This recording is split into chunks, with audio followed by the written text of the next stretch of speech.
Hey guys, can you hear me?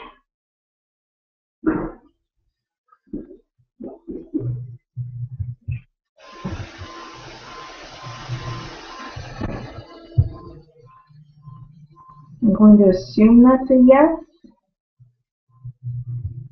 because I seem to recall that the group chat doesn't actually update very quickly. Let me know if you guys can't hear me though.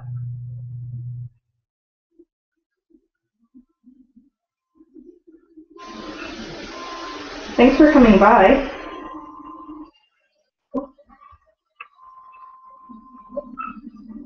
I'm doing a photo shoot today, finally, for Aria, out on the Las Vegas Strip.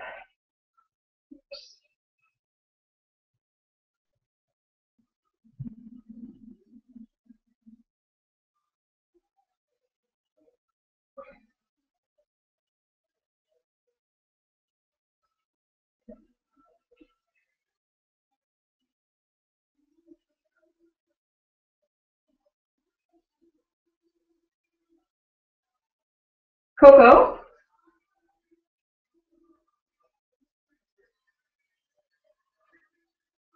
Coco?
I'm okay right now.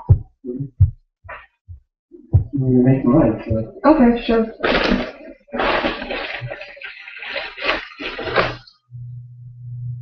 Are you guys able to hear me okay?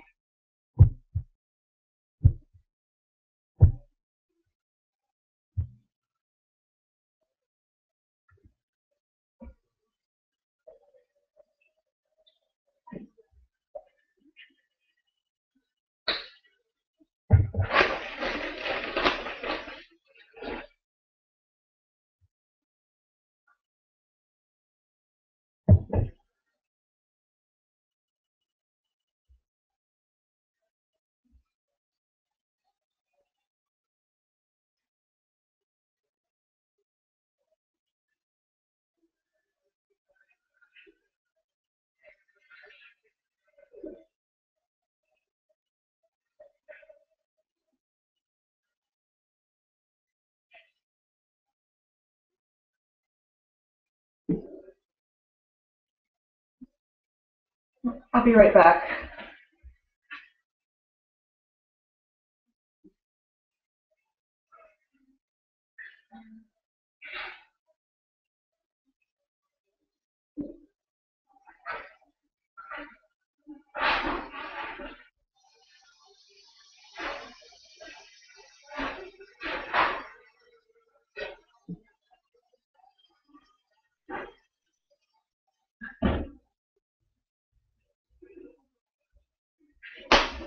Aha, forgot my glue stick.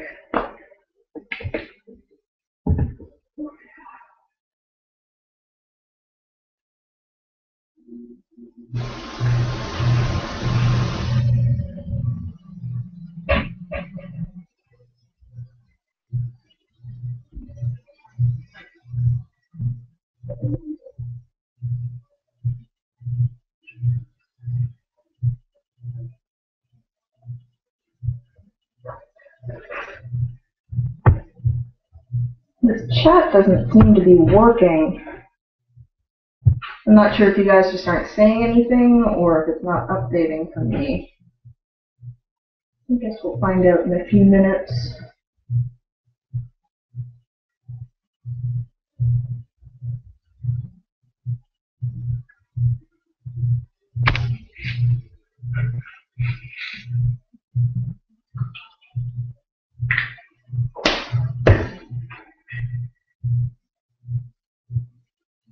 I'll be right back.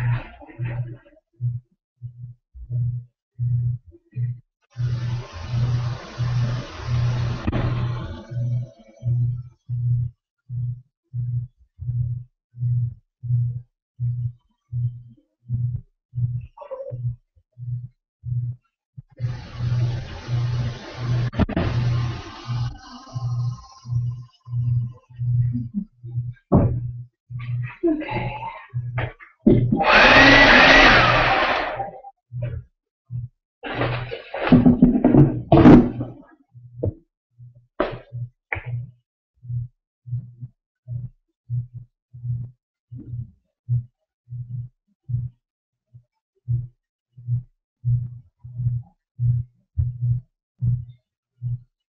So right now I'm just gluing down my eyebrows.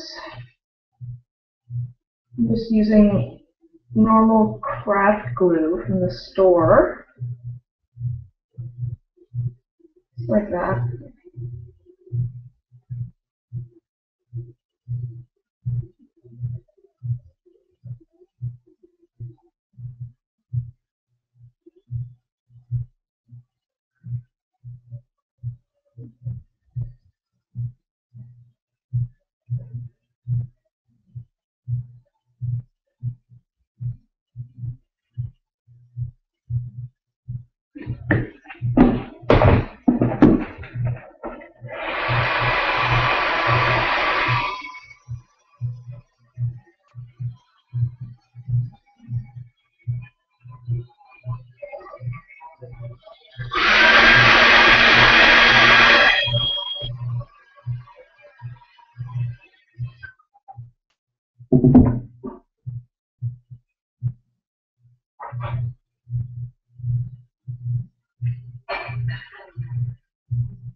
Alright, a lot of this is just blow drying makeup dry. Like, and waiting for things to dry, which is why it's nice to have company.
chat still isn't updating for me, which kind of sucks.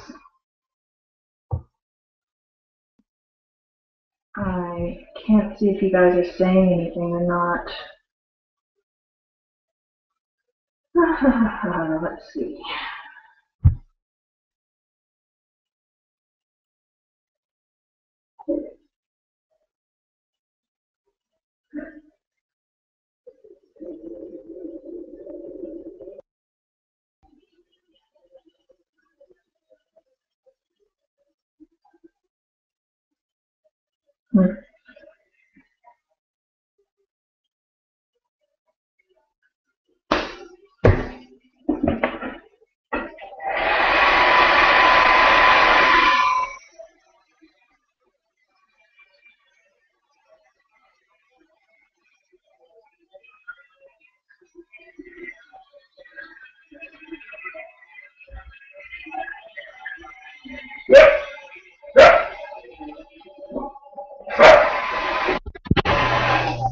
That's my dog.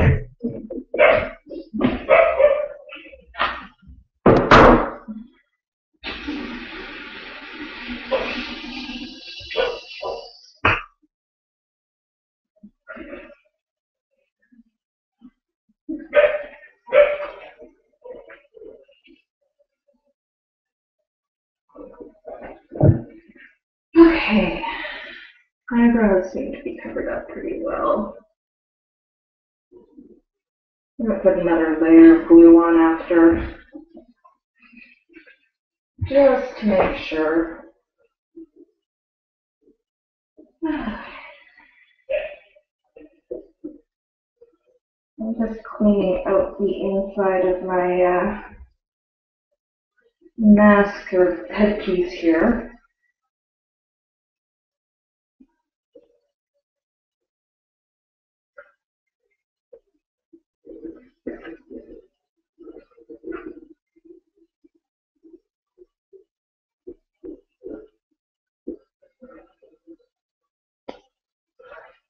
And at the beginning of the stream, I actually just put some witch hazel around my face where this is getting attached.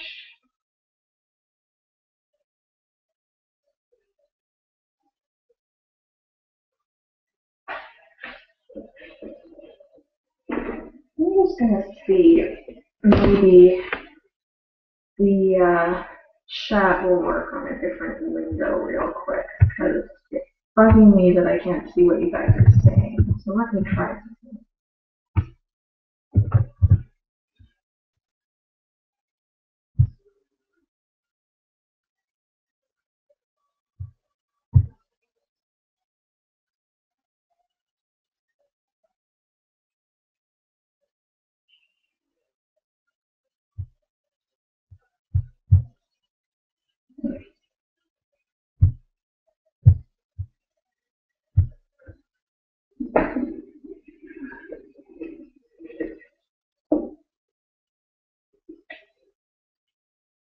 Okay.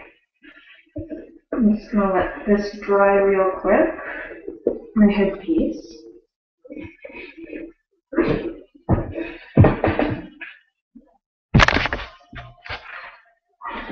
Okay, so this is the adhesive that I'm using. It's Talisa's Beta Bond Plus.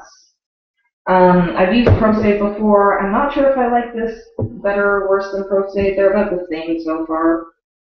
I don't know. It's all sticky. So I'm just using a cotton swab.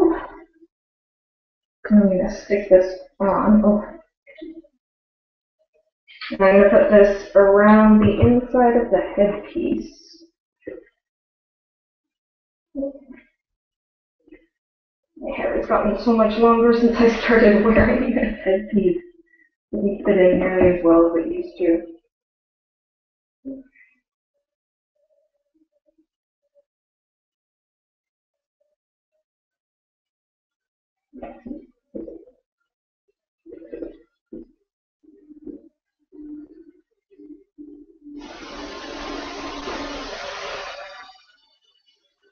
So what are you guys up to today? You working on any cool projects?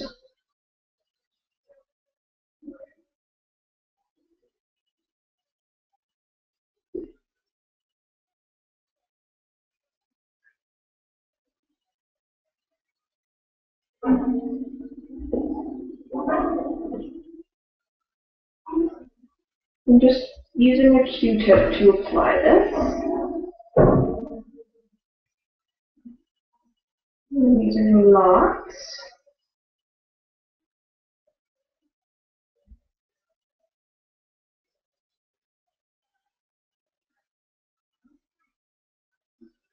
I'm going to go on my forehead as well, because this stuff works best if you put it on both sides. And that's the same with Prosthetic or Spirit Gum. You put it there, you let it dry till it's tacky, and then you stick it all together.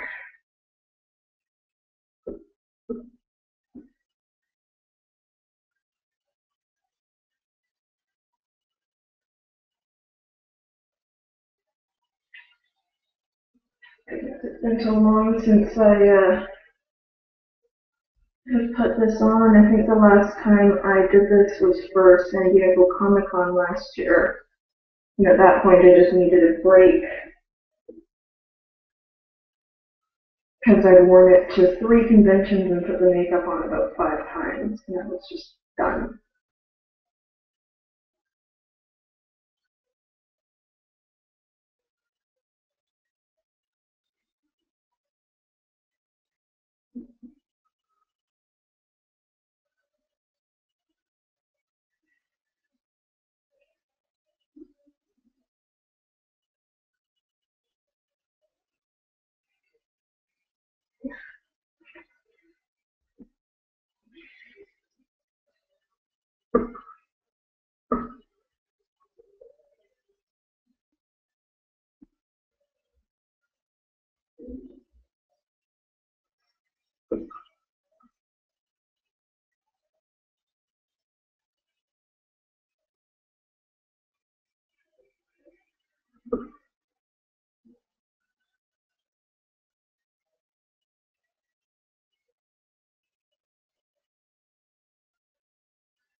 This is probably going to take me. I've set the stream to go until 3 o'clock. I'm hoping I'll have it done by then because I still have to get the rest of my costume on.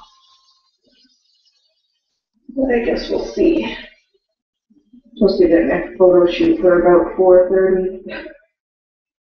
So hard to, I've never had to like actually get this done in time for something. I always just wake up super early. I never really time it.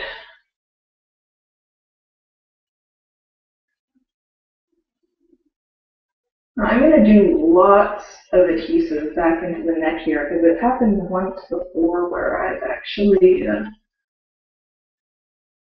it started peeling off at my neck at Comic-Con. I don't know why it happened that time, if I was just like extra hot, like sweaty or something. But we'll see.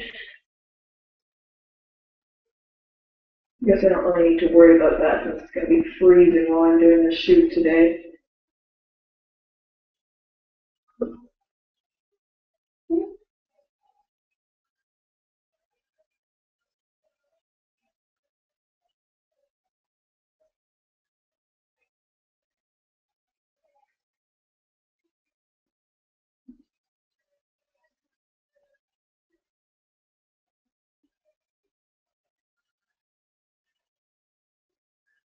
Okay, so this up here seems to be sticky and dry, so I'm going to start putting this on.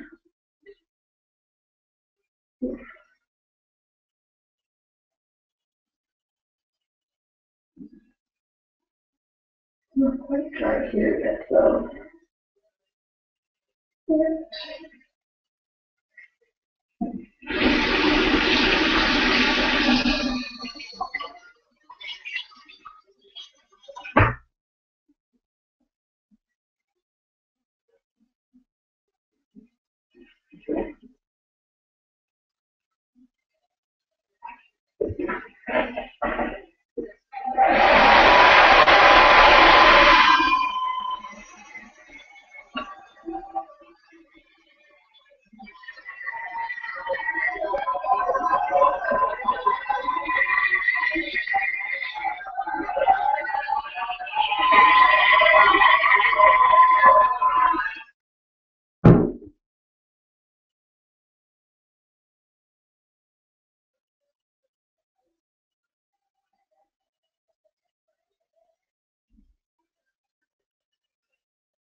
Ouch, that's in my hair.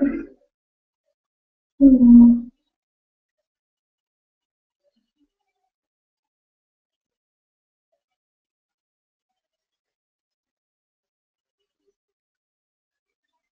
Okay, seems to be stuck down pretty well.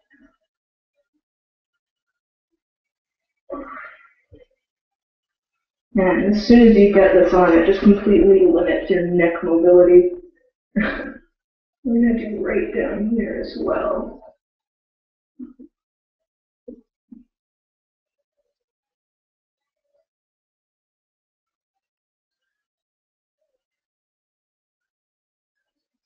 Let that dry. Stuff is kind of like contact cement. I don't know if you guys have used contact cement before. Once you stick it down, it doesn't move. Okay, so while I let those little bits on my neck dry, what I'm going to do is take a sponge, one of these little makeup sponges here, and I'm going to just stipple adhesive all along the edge to make sure I get a really good seal. This works a lot better for prosthetics that actually have a really thin seam line, but mine doesn't because I was in when I was making my headpiece.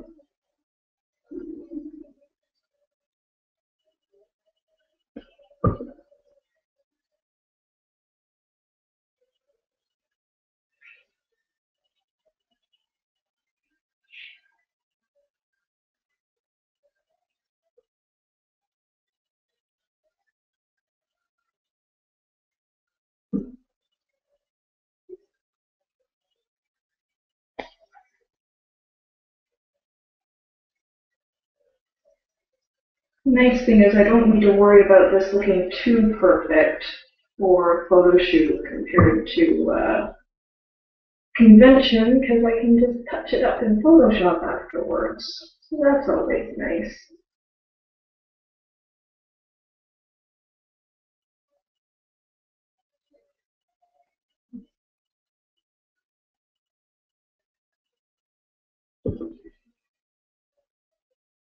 Chat still isn't updated. I don't know if you guys just aren't saying anything or what. Should talk to me. I'm lonely.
Whew, okay, so that's all done. Next up is baby powder. This particular adhesive is actually supposed to lose it, like it's super sticky for about 20 minutes, and it's supposed to lose its tack after about 20 minutes. But I don't have 20 minutes to wait, so I just powder it.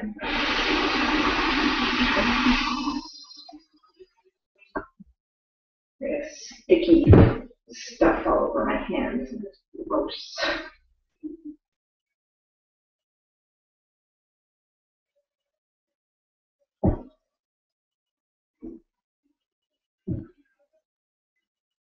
I'm gonna put one more layer of glue on my eyebrows real quick because I'm not sure how well this is gonna look or how good this is gonna look.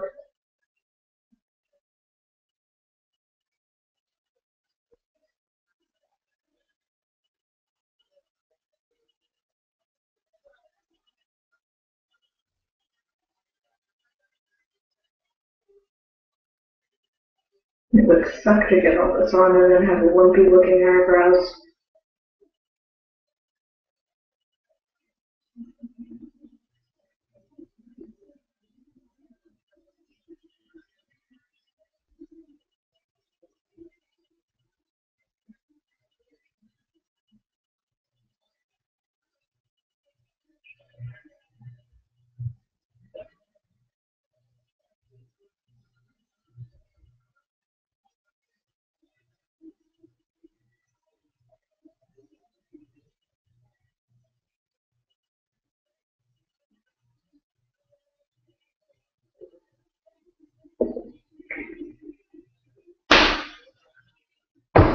Hi to the new viewers. I was saying to the other guys, I don't know if group chat is working right now for me, but you should try talking to me anyway. And if I don't answer, that means it's not working.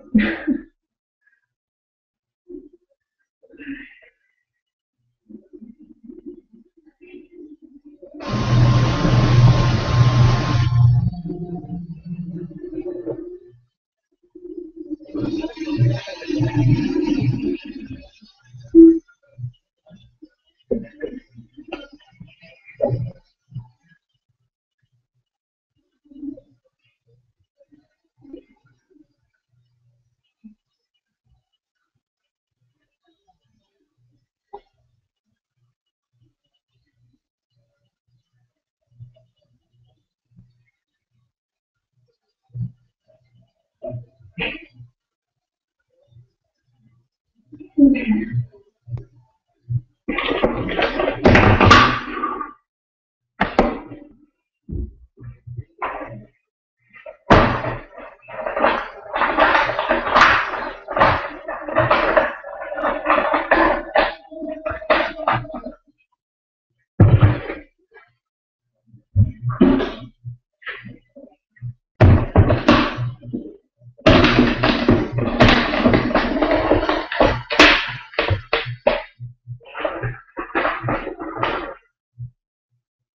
First, I can't find my powder brush figures.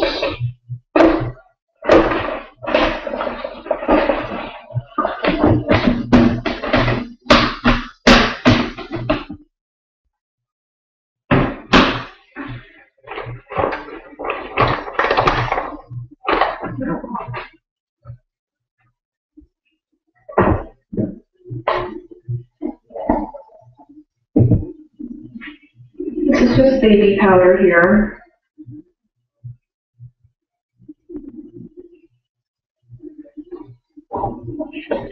I actually found out a while back that this stuff is terrible to breathe in, apparently. So that's good to know.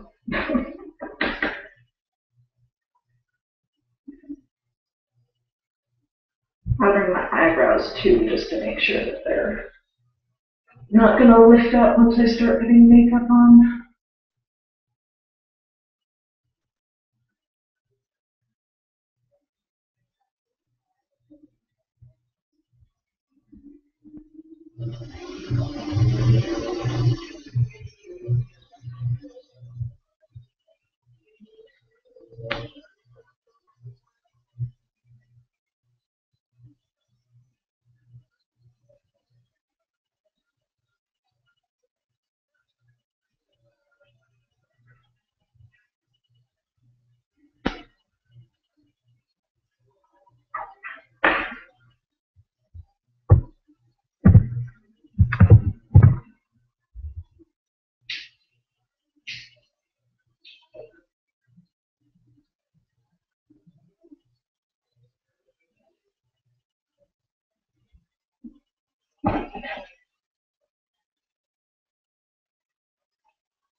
Okay.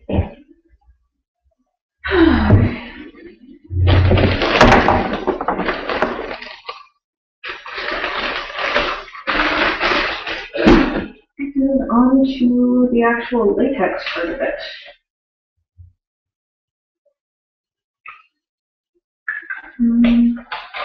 So I'm trying out this new brand of, well, not new brand, but new to me anyway. This is Maron liquid latex. I usually use Ben 9, but we'll see how this goes. I just pour a little bit of it onto a tray.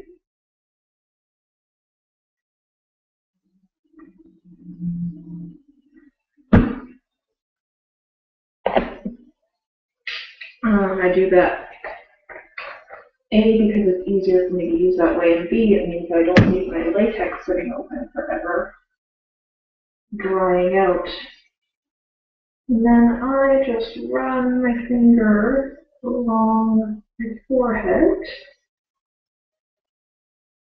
for the next, like, 6 hours.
So while I'm doing that, I'm just cleaning the goofy latex off my finger now. Because what's going to happen is if I don't do that, the next time I try and put more latex here, it's just going to stick to itself and ruin everything. So I'm going to dry this really quick.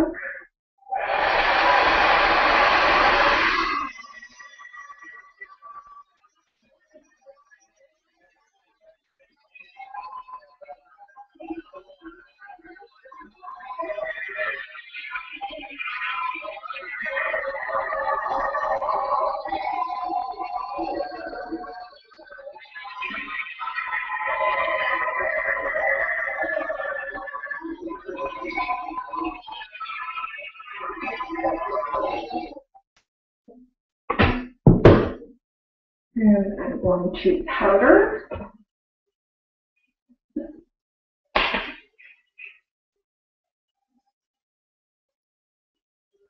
So that the dry stuff doesn't stick. Basically anything I can do to reduce the chances of me screwing this up, I do.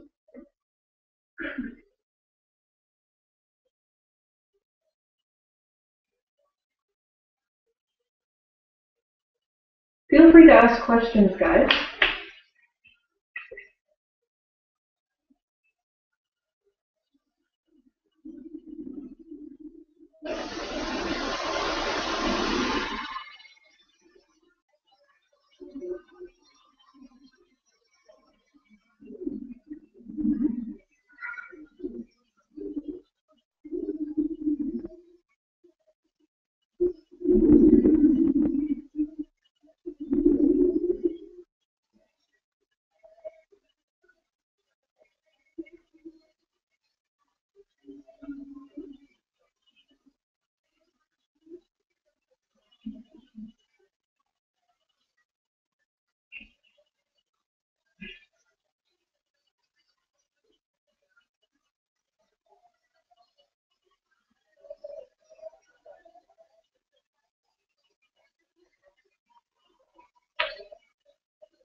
This Maryland stuff seems to not dry quite as quickly as the Benaya liquid latex.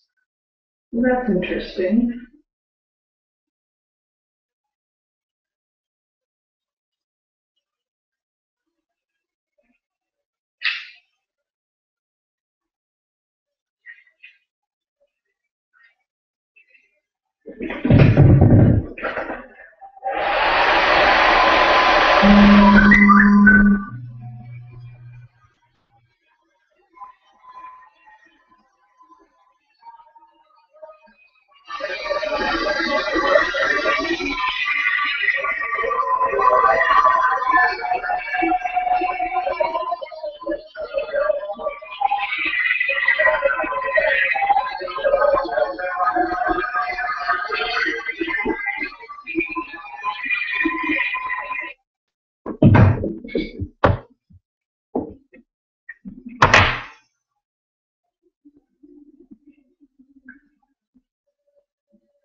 You saw it here.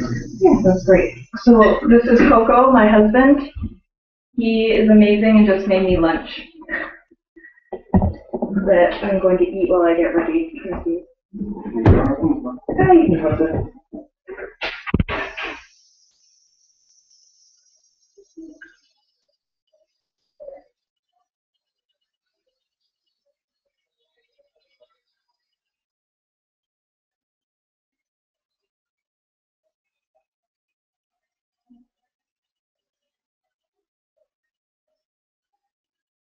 You guys can also ask me questions on Facebook if this is chat isn't working, and I'll check on there, or at Twitter. Twitter is good too.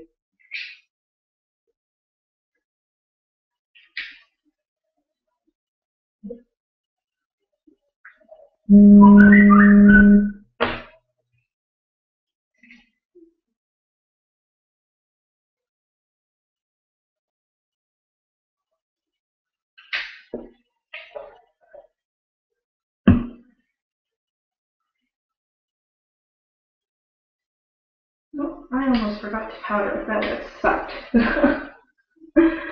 Oh, I'm so out of it right now.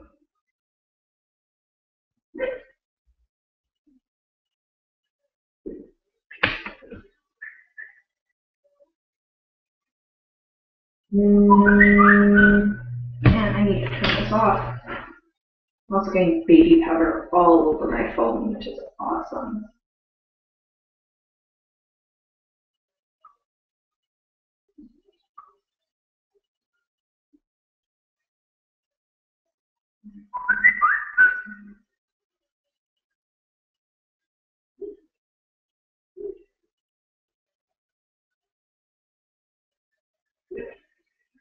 And Danica just confirmed that my chat does not seem to be working, so that's awesome. But like I said, you guys can just message me on Facebook or tweet me at Emma Bellish, and I will answer any questions that you have.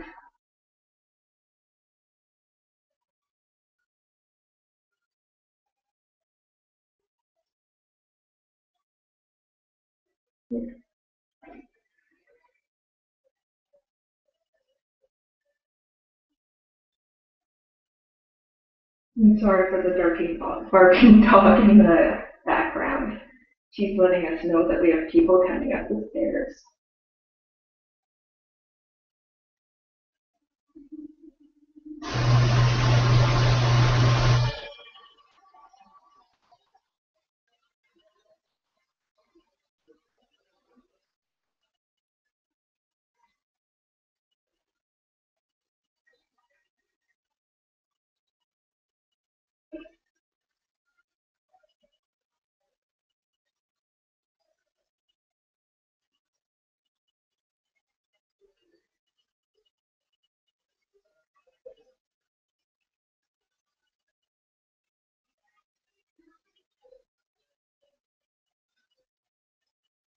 Well, I'm super excited that so many of you guys are coming to watch. I was half expecting to start this up and have no one with me at all. So thank you.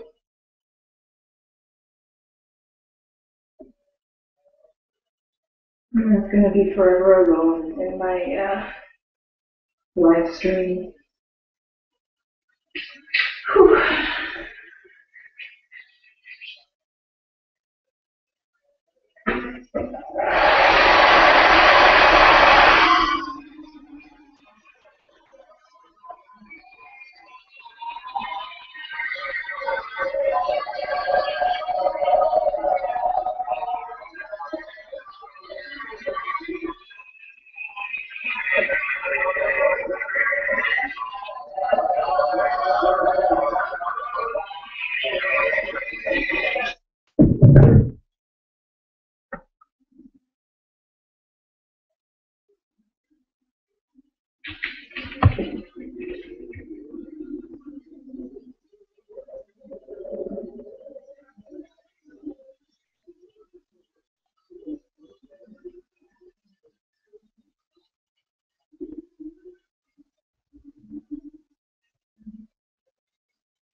Oh, Andy was just asking what I'm applying. Right now I'm using Maron liquid latex, and I'm just using that to hide the seams, and then in between layers I'm powdering with baby powder.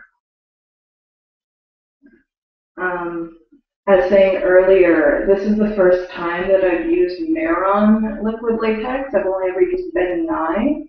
So I will let you know what I think of the difference between them, if there is any difference between them. It seems like the Maron, it takes a little bit longer to dry, which I think might be a good thing, but I'll let you know. It also seems a little bit thinner, but I won't really know until I get like 20 or 30 layers in what I think of them.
I like to do really thin layers of the liquid latex.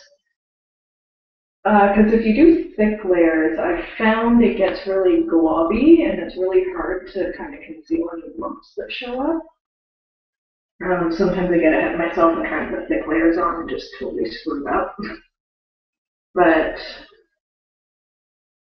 again, that's why it takes so freaking long to do this.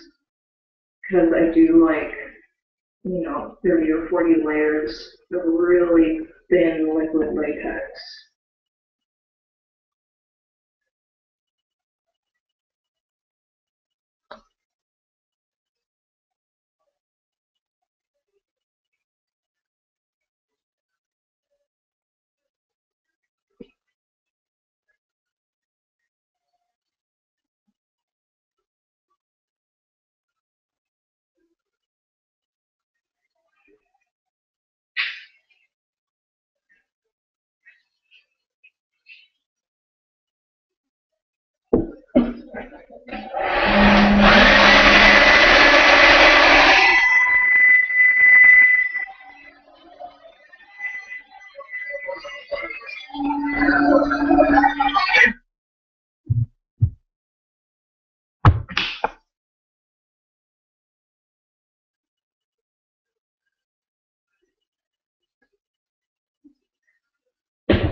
So are any of you guys dressing up as a sari anytime soon?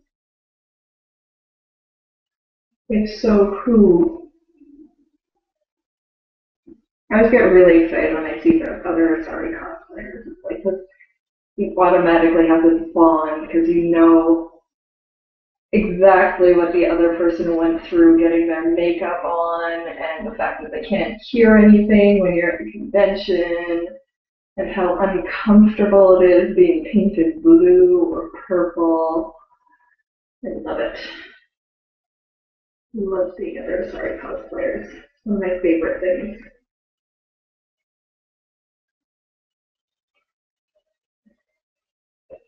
They woke up at the crack of dawn to get their makeup on.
For the prosthetic vendor, Andy is just asking me if I have any recommendations for a prosthetic vendor. If you're talking about a sari, you can't go wrong with the Mad Masker once she opens up her commission slots. I know she doesn't do it all the time. Otherwise, she just have orders constantly. But I've seen some for headpieces, and they're gorgeous, like just absolutely stunning. So she is definitely worth checking out. And she'll paint them for you too if you don't feel comfortable painting the latex. Other than that, I don't really know of anyone else that sells Asari headpieces.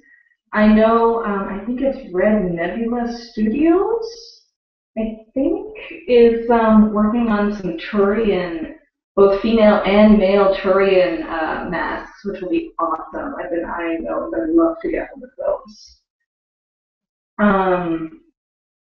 So you might check them out.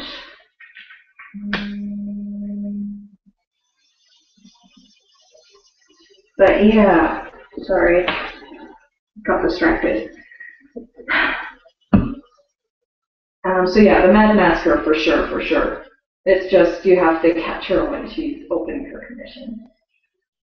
Otherwise, I really liked making mine, to be honest. I thought it was a lot of fun and a really awesome learning experience.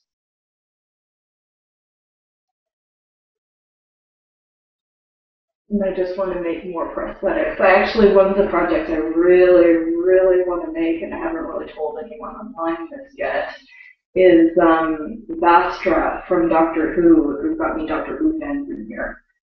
She's like this green, scaly alien, lesbian alien in the late 1800s, and I freaking love her. So I would really like to make her facial prosthetics.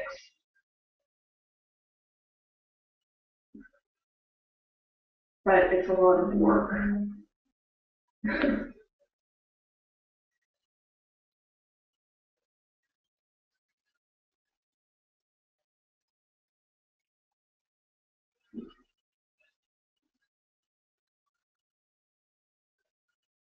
So if there's anyone new hanging out in the chat, group chat isn't working right now, but if you tweet me at Emma Bellish, I'll answer any questions that you have.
Oh, Danica's just asking how my Morrigan is coming along.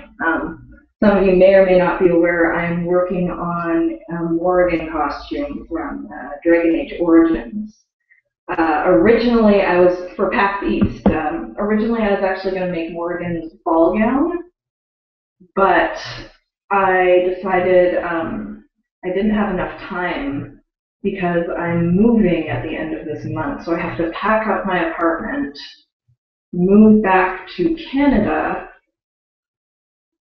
and then make a Morrigan costume with giant ball gown. Yeah, right.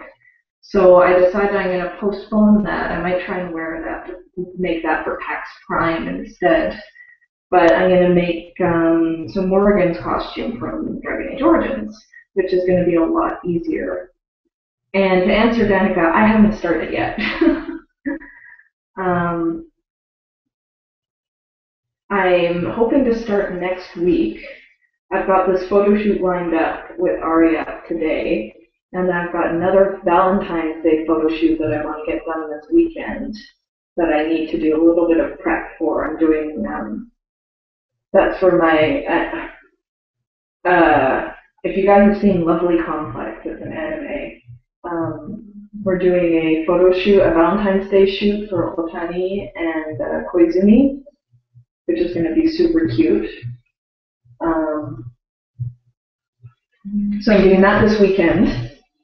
And then after that, I'm hoping to get started on Morgan. But I'm hoping Morgan won't be too bad because, I mean, she's just wearing a droopy red shirt and then a skirt with a bunch of belts on it. So that should be fun.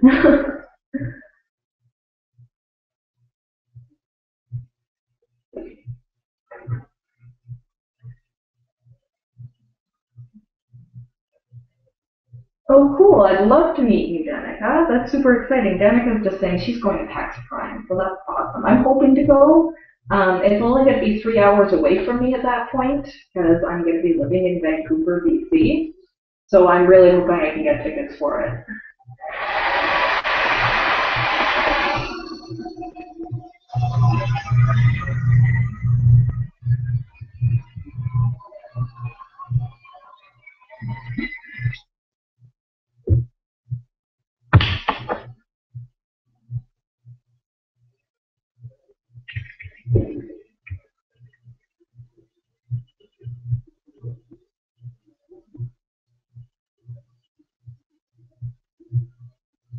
I'm actually going to PAX East because I really wanted to see the Mass Effect cast cosplay. It seems like really exciting because I'm a massive BioWare fan, so obviously. So I was really excited to see what's going to happen with that. So we're going on a road trip across the country.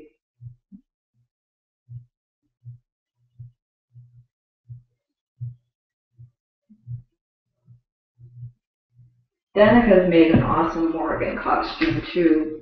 Her most recent photo shoot looked really, really cool. I really liked the new wig that you had.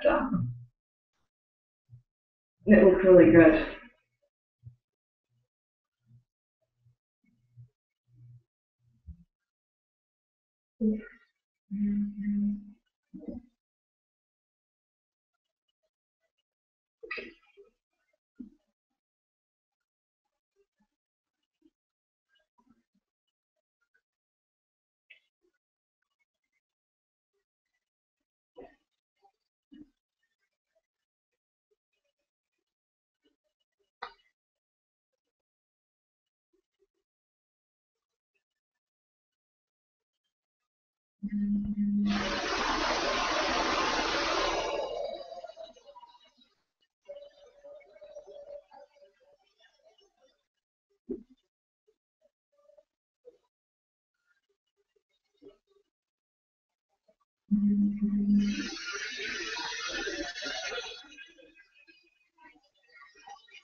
So if any of you guys are making your own prosthetics, try not to do what I did and make the seam right here really thick along your forehead. I ended up making mine about a millimeter too thick, and I regret it every time because it takes forever to hide.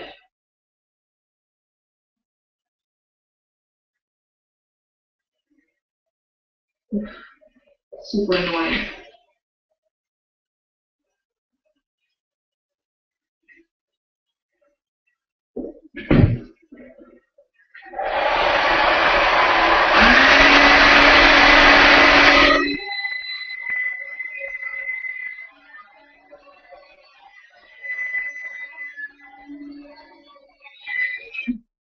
I've actually debated remaking this headpiece but I just don't know if I should bother at this point because I don't know how many more times I'm going to wear it. I'm going to be at PAX East in it because of the Mass Effect thing, but I don't know if I want to keep wearing it. It's a really tiring costume to be in, but then again, most costumes are, so.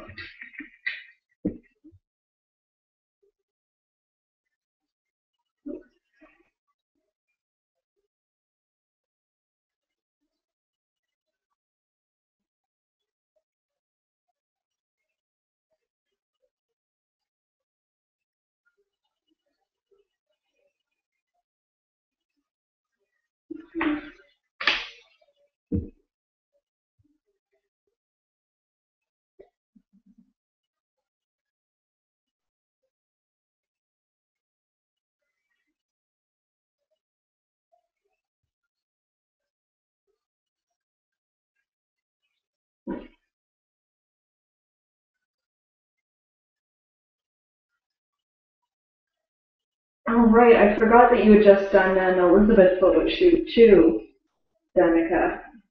I'm really excited to see that too.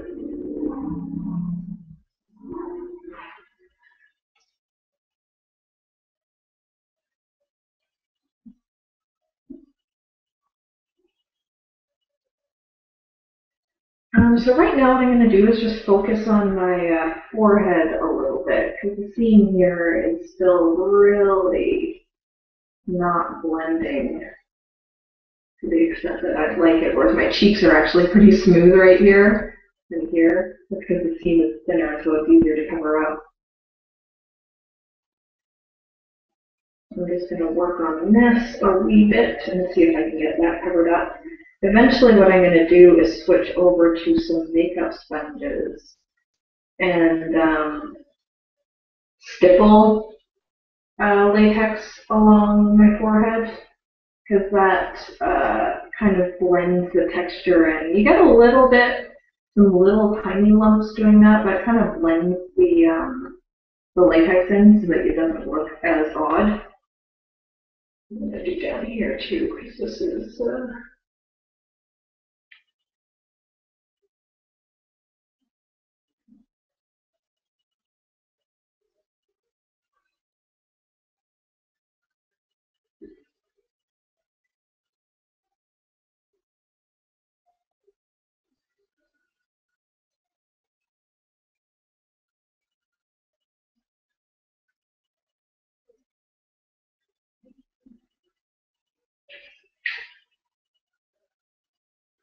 when you're doing your makeup, if you notice that you get any lumps along here, what I've found is if you take a pair of thread snips and just snip the little lumps off, that can, and then, you know, put a couple layers more latex on, that can help a lot.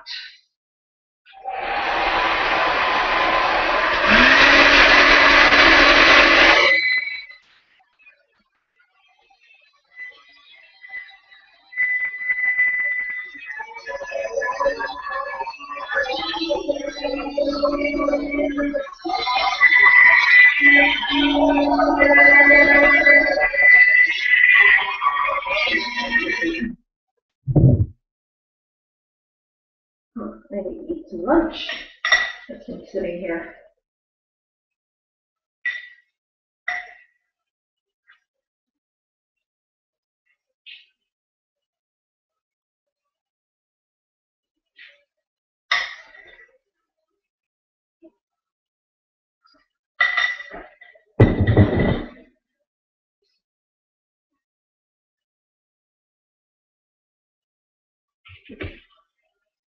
When you're doing your makeup, plan to have time to eat halfway in between and get makeup or get food that you can eat easily with like a fork in small bits. Don't like try and get a burger or something. Because you can't really move your neck to eat easily.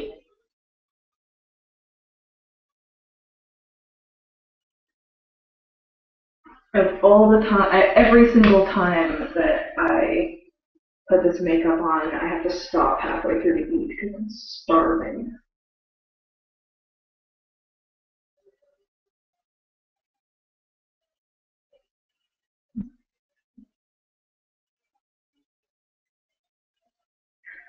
This Maron latex doesn't seem to be as sticky as the Ben Nye stuff. Just interesting.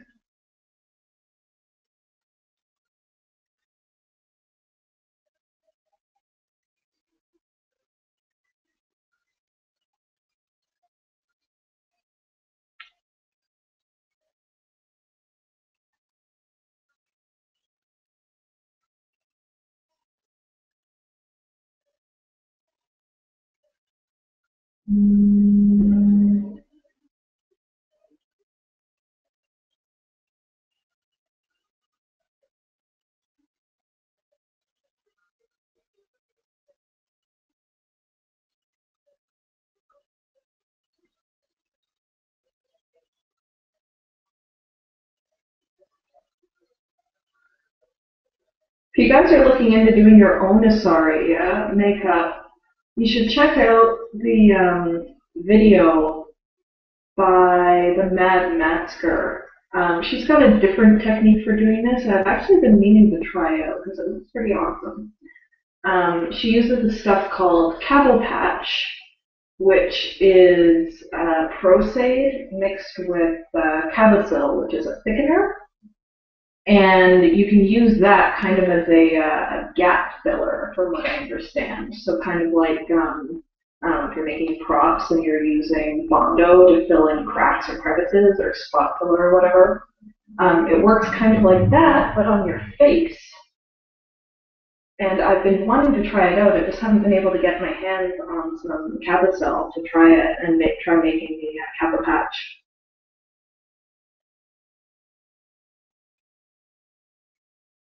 Yes, Andy. Andy just said, this process makes becoming a Twilight look like a cakewalk.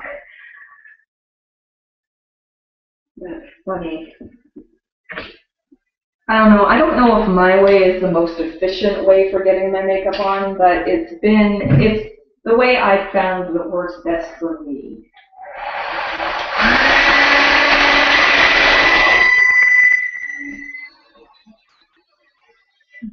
Like, I didn't go to school for, stage makeup or any of this, or prosthetics or any of that. So this is all just me, like, screwing around until I find what works.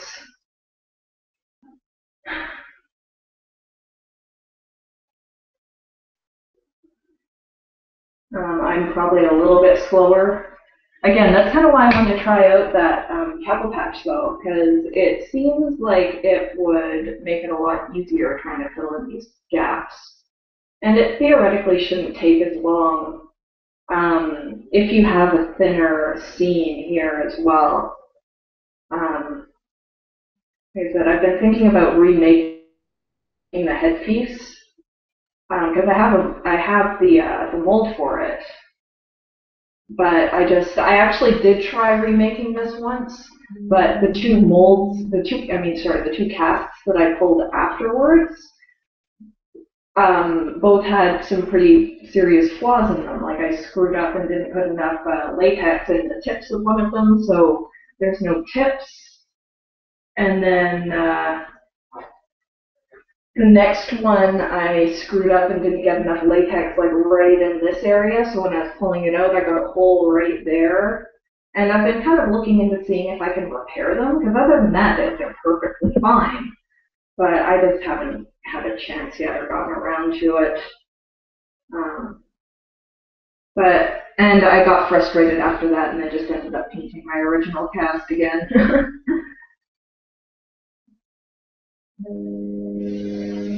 I don't know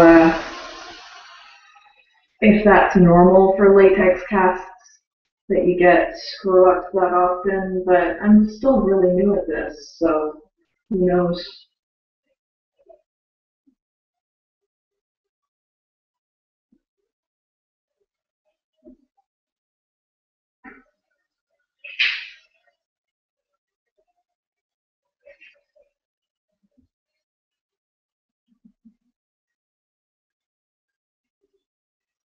Haha,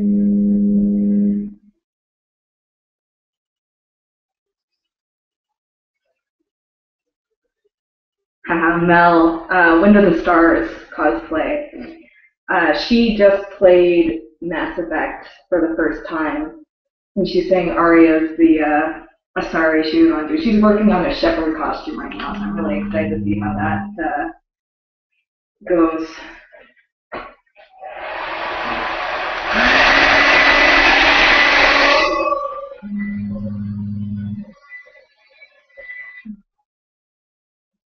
My husband is actually working on a Commander Shepard costume. He, after our recent Escaflowne costumes, he was going, oh, I'm never making costumes again. How do I get roped into this? Blah, blah, blah. I don't want to make any more costumes. I need to play more video games. I don't have enough time for video games these days. And then as we were driving to the convention for our Escaflowne costumes, he goes, maybe I should make some Commander Shepard armor for PAX East. And I was like, are you sure you want to do that? So this is the first costume that he's working on. That normally when he makes costumes, he makes them at my request because I want to have a partner or something in like something. This is the first costume that he's made entirely on his own accord. I'm really excited to see how his turns out. He seems pretty excited about it.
I'm going to be right back, guys. It's getting to the point where I'm starting to get some lumps on here that I'm a little concerned about, so I'm just going to go grab my thread snips real quick and see if I can get rid of them. So I'll be right back.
Okay, I don't know, Mel. Painting on tattoos for Borderlands costumes seems like a pretty big pain in the butt too. So that's actually one of the I've been wanting to do a Borderlands cosplay for a while now, and I haven't been able to decide between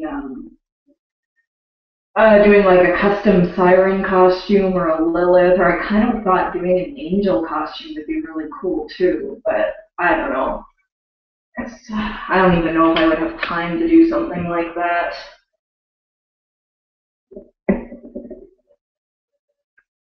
I'd probably end up making stencils for the tattoos if I did end up doing it rather than hand painting it. I don't know if that's what you did or not.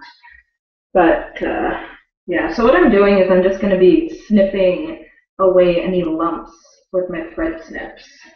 But you're not going to be able to see it most likely because I'm staring in the mirror, not into the webcam. Okay.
So Mel is saying to do her Borderland costume, uh, it takes her about 2 hours to paint on the tattoos and 4 hours to get ready total.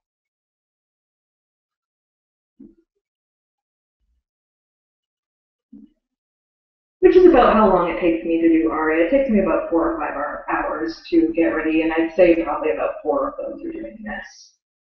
So then it takes another little while to do some of the body painting.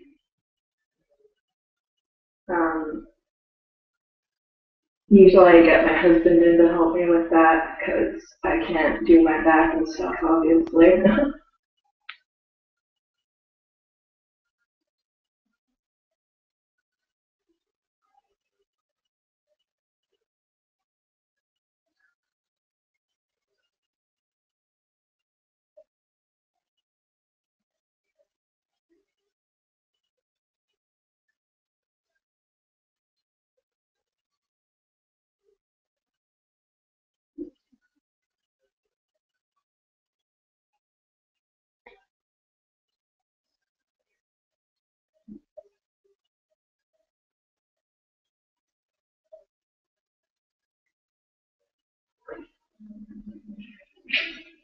So if you guys are looking into doing research for body paint for Asari, you should go. There's like this one particular Twi'lek cosplay forum that's out there that's like entirely dedicated to making Twi'lek costumes, obviously, and they have got some really good insight into body paints and which ones are good. And they like have this thread specifically for reviewing body paints and what stays on and what rubs off and all that. So you should go check it out. I can't remember the name of it off the top of my head, unfortunately. I found it in like a random Google search. That's super helpful.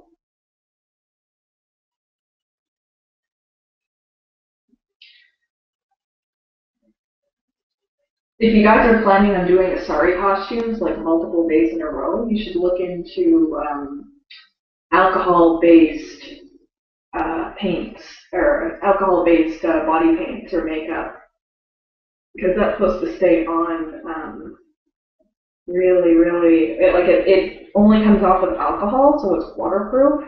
I've been wanting to invest in some, but it's just super expensive, and it didn't seem worthwhile for me after I've worn Aria a couple times, and I'm only planning on wearing it once in a while after this, that it didn't seem worthwhile to invest in more makeup, especially because it's like $40 or $60 a bottle, and you need a fair bit of it. But I've been wanting to.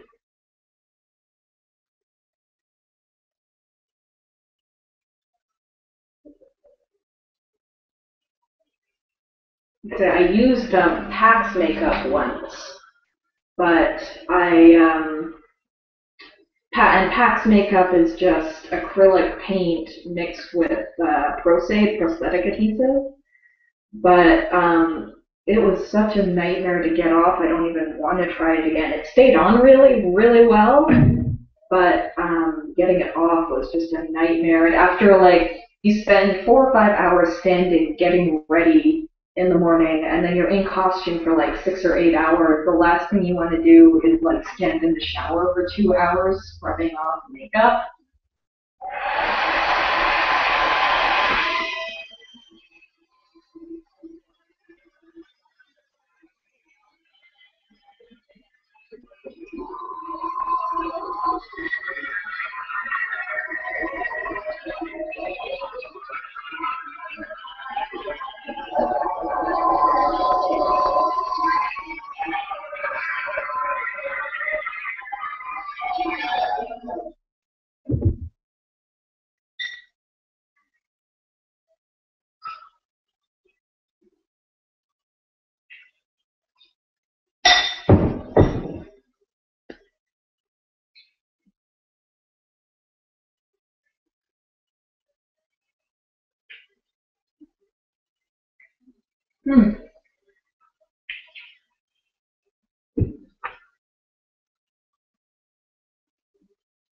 Andy's saying that forum that I was talking about is called Twilight Celebration. If you guys want to go check that out, because again, they've got like tons of really, really good insight into body paint. It's awesome.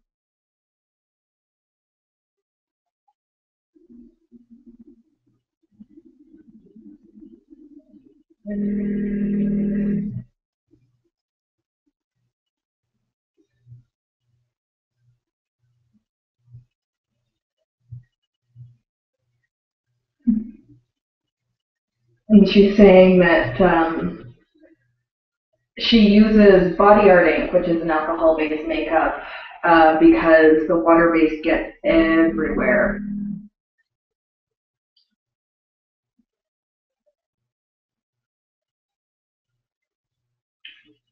Yeah, and she's saying that comes off really easily if you get the remover, which is just, as far as I understand, you just need like 91 or like 99% alcohol to remove it, and it comes off super easily. But like I said, I just haven't, I haven't found the right color for Aria, so I would have had to have bought like white and a dark purple and mix them together. And I just didn't want to invest that much money. But I think they've got some really good blue colors out there for people doing like Liara cosplays or any other Asari other than Aria.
So I don't know if you can see this or not, but I've still got a pretty obvious line right along my forehead.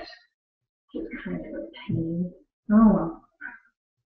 I'm not quite done doing this yet.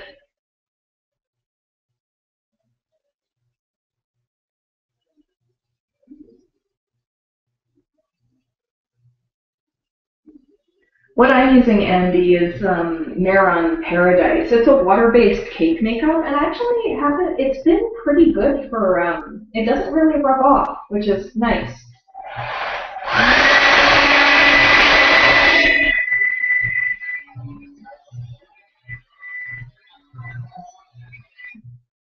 It's pretty easy to apply too.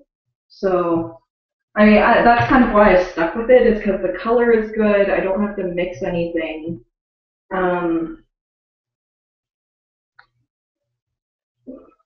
I don't have to mix anything. Sorry, I got distracted for a second. And it comes off really easily. Like you just hop in the shower and it scrubs off like with water. So I really like, and it transfers a little bit to my costume, but I made my costume washable for that reason. But nothing really bad, and it doesn't really like, even though a little bit rubs off on my costume, it still doesn't like, you don't get any white patches on your skin or anything. So I've been pretty happy with it so far.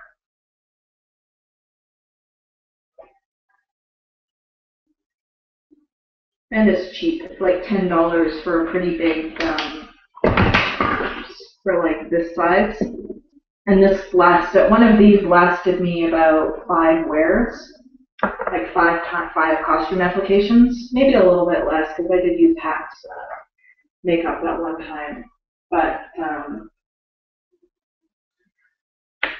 it lasts a pretty decent amount of time.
Man, I'm amazed that 7 of you are still sitting through this.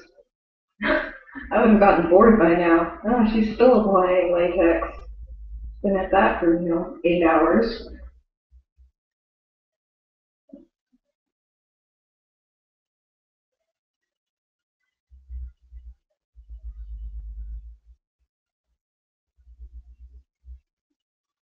I'd say I'm probably about 2/3 through the latex at this point, like time-wise.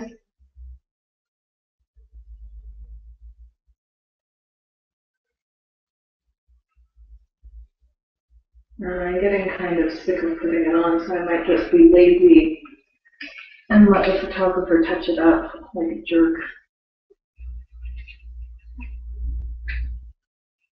I have to clean off my little latex tray that I've been using, so I will be right back. I need some paper towels.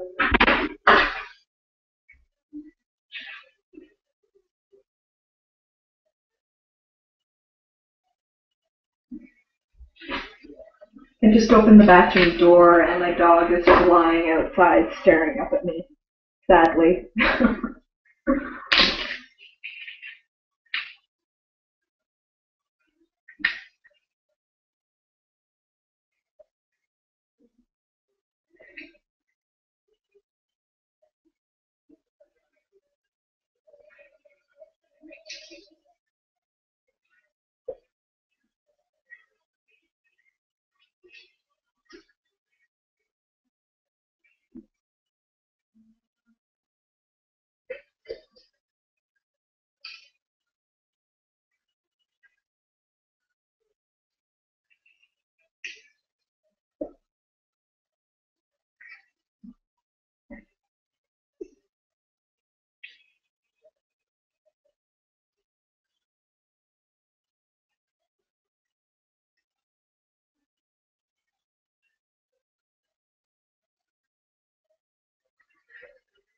think I'll give myself till about 1:30 to get this latex seam smoothed out, and if it's not done by then I'm moving on to other stuff. I'm on the deadline. Oops, forgot to powder last time.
Seam line along my cheeks is looking really good right now.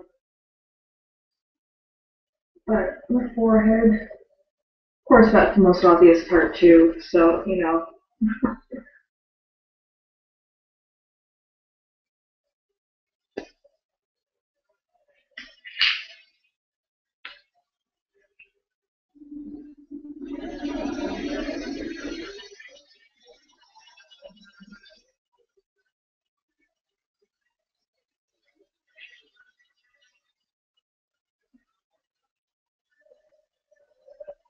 I'd love to see you live stream doing your makeup for Lilith and Maya. That'd be awesome.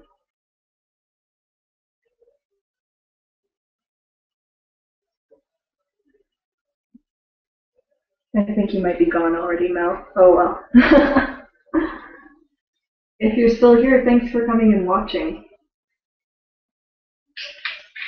I'll post what to Facebook once I'm actually getting into the interesting makeup part of like making myself purple.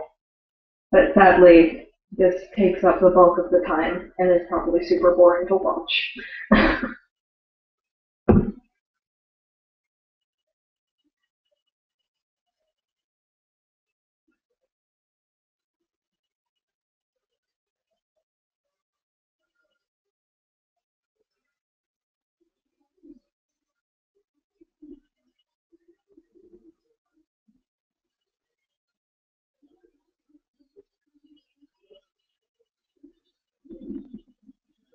Either way, thanks again for everyone that came out. It's nice having someone to talk to while I'm doing this.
Oh, cool, Jennifer. I love your thing sculpt. It looks freaking amazing. I so wish I could sculpt like that.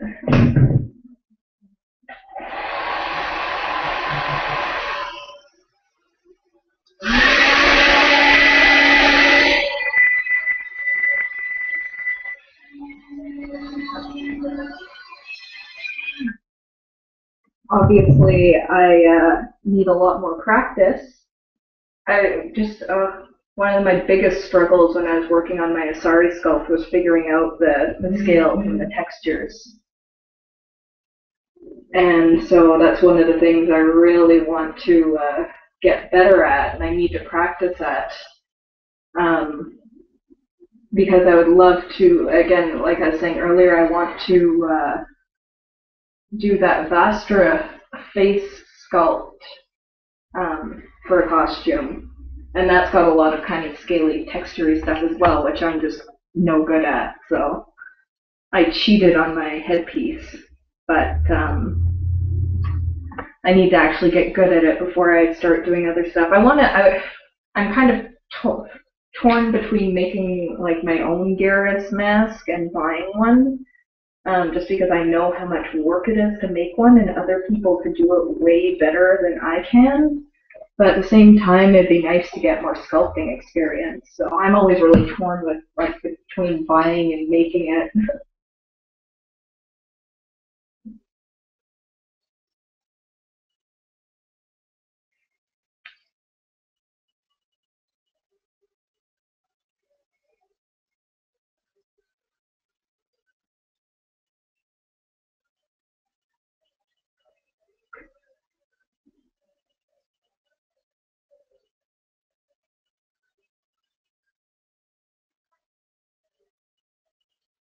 Is anyone else working on anything exciting?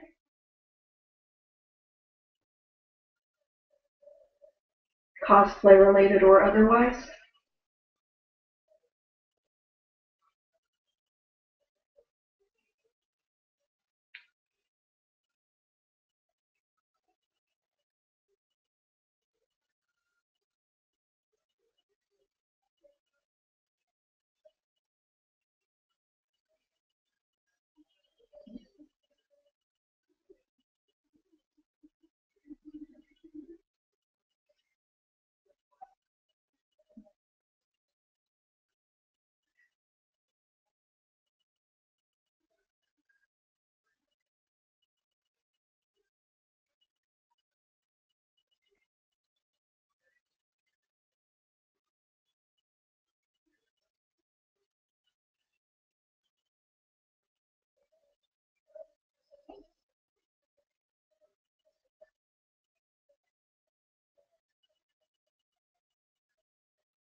If there's any new viewers that came in recently, just so you know, the group chat isn't working, but if you tweet me or message me on Facebook, tweet me at Emma Bellish,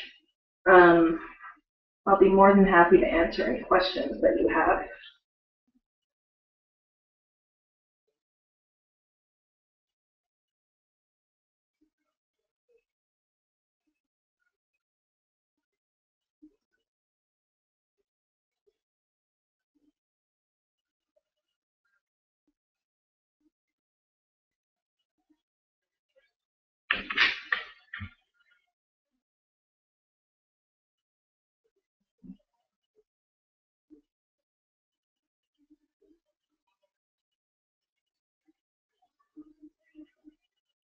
Yes, that is flesh-colored latex, Danica.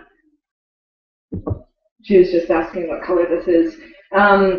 It's just one that you can use any color, really, because I mean it's all getting covered up with purple eventually anyway. But yeah. So at this point, I think what I'm going to start doing is switching over to a makeup sponge like this, and I'm just going to stipple some latex on, because you kind of get this. It kind of gets a little bit lumpy after you've applied a few layers of latex, and this just kind of helps even out the lumps I found.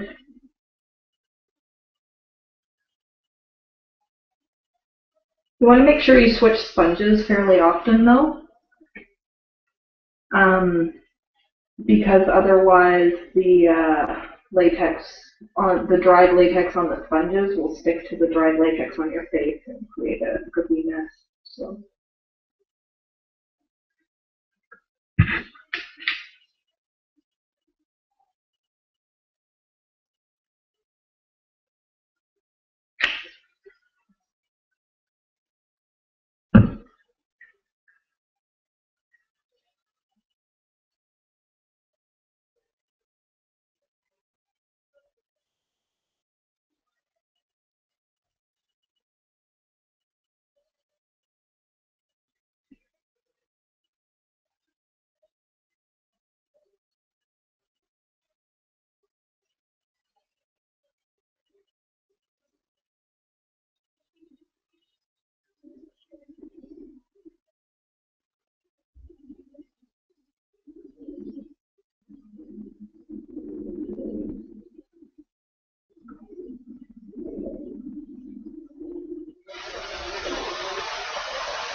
I have to say, if anyone out there is planning on making their own headpiece, one of the really nice things about making your own is if you sculpt it onto your own, like a head cast of yourself, not having to worry about a headpiece that like doesn't fit you properly is amazing. Because you just put it on and it fits perfectly and you don't have to worry about it buckling or anything. So I'd say that is definitely one downside to commissioning one. Application is so much easier when you don't have to worry about it not fitting.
Oh, is anyone here going to be trying to go get into Comic-Con with the new lottery system? I'm probably not going to be going this year. I guess I should make up my mind pretty quick, huh? Last year was my first year, and I don't know how I feel about Comic-Con. I guess I'm just used to conventions where you don't need to line up for a really long time to get into events. Um, and being a cosplayer, lining up just doesn't work particularly well. So, I don't know, just the cost of the expense of going, because it's super expensive to go, plus not really being able to get to do anything once you get there if you're a cosplayer at the very least, just kind of turned me off of it, I guess. I mean, I'm still really glad I went. I had a lot of fun while I was there, but I don't know if it's worth the amount of money that it costs to go. You wouldn't have any more fun there than at like a normal convention, so.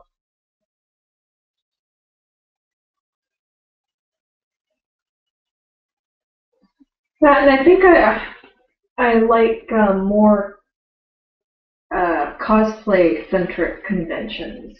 So I'll be interested to see what PAX is like, because I've never been to PAX, and I know there's not nearly as much cosplay there as at like anime conventions and stuff. But I guess we'll see.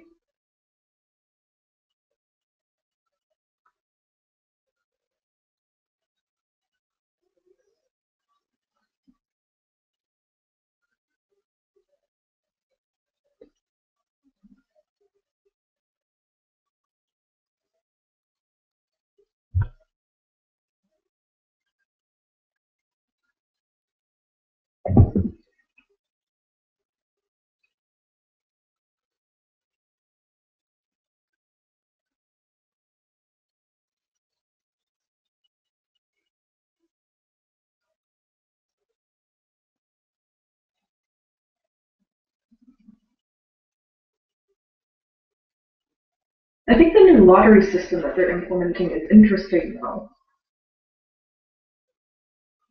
along with the day passes. I know there's been a lot of controversy online about it, but I don't know. I guess it's kind of hard. I find it hard to see how else it would be fair for people to get in.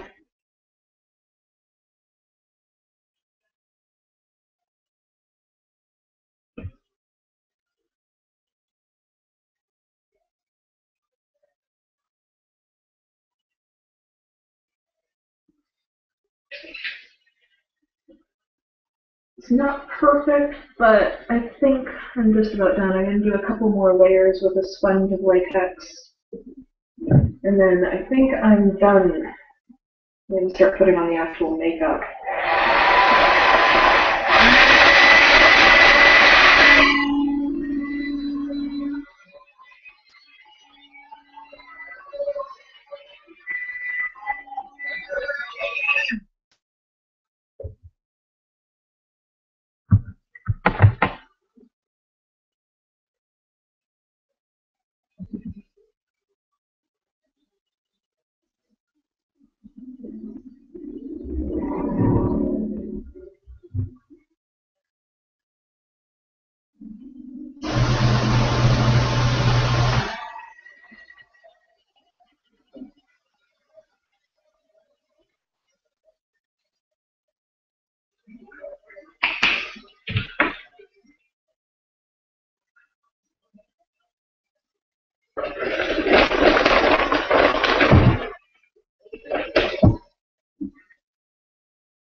One thing to keep in mind too when you're blending these scenes is that things that might seem like really obvious flaws without your purple makeup or blue makeup or whatever you're putting on is on actually isn't as obvious once you've covered it up with makeup.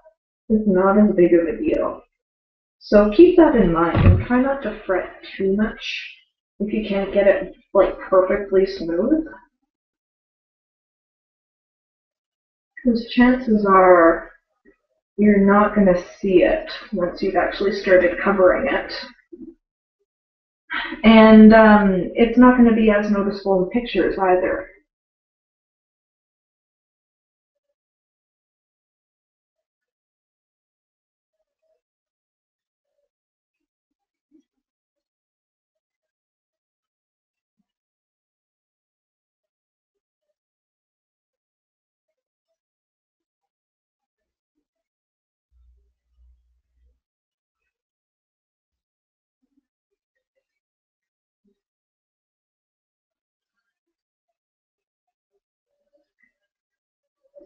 I'm going to go grab a chair, guys. My legs are getting tired.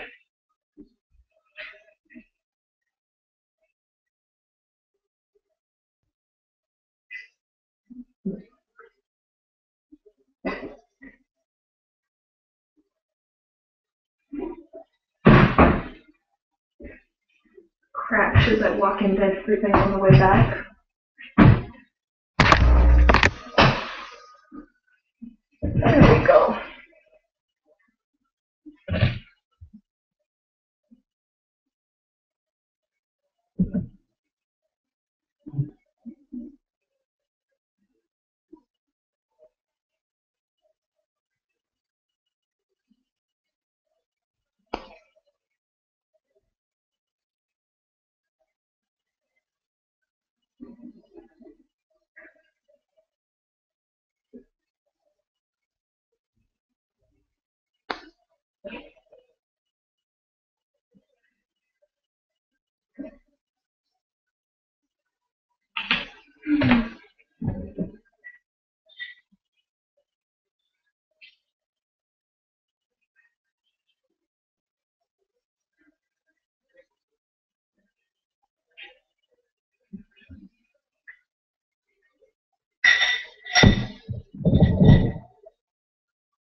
Well, I think I'm done applying latex, just because I'm getting tired of it.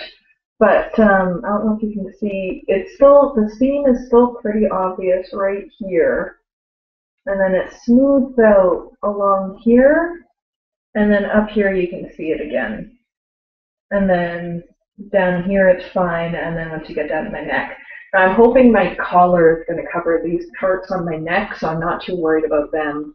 My forehead is kind of unfortunate that I couldn't get it blended super smooth, but I'm on the deadline, so yeah. It also gets to the point where I've done this like 4 or 5 times before, and I just don't have the patience to get it blended as smoothly as I used to.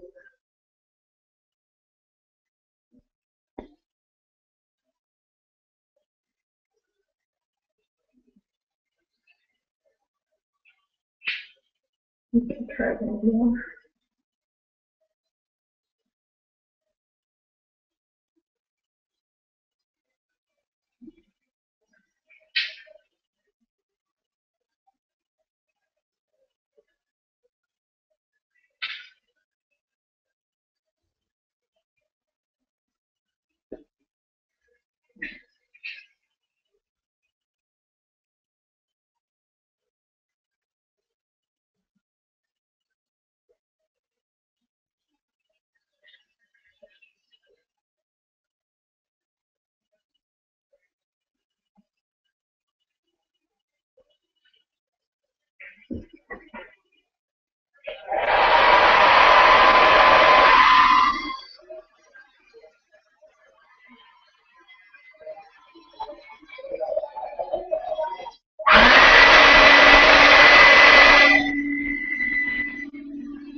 Well, right above my eyebrow.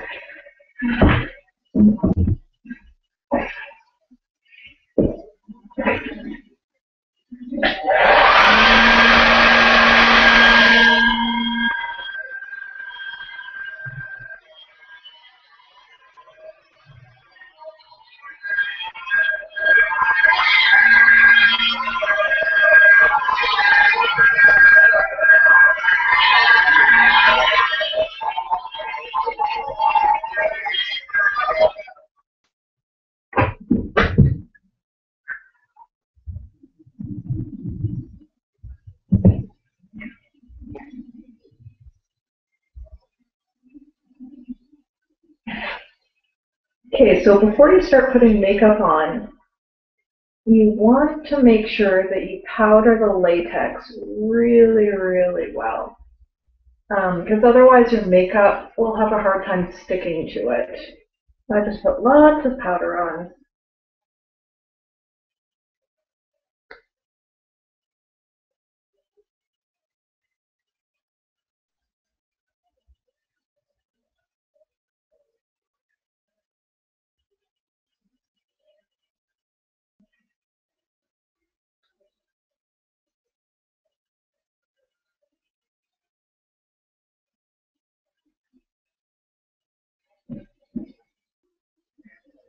And I'm going to take a quick break and scarf down my lunch real quick.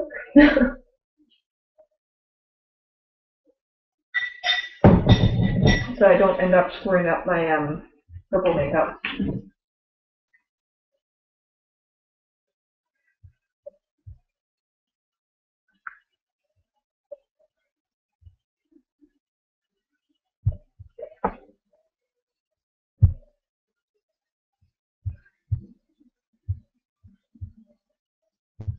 Give me about 5 minutes, guys. I'm actually just going to pause this real quick because I need to do a couple of things off camera.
And I'm back.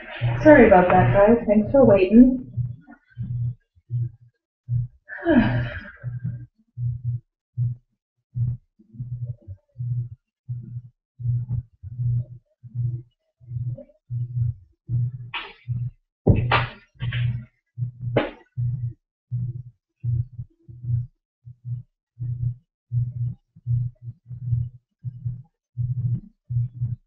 Okay, so I'm going to start putting on the purple makeup.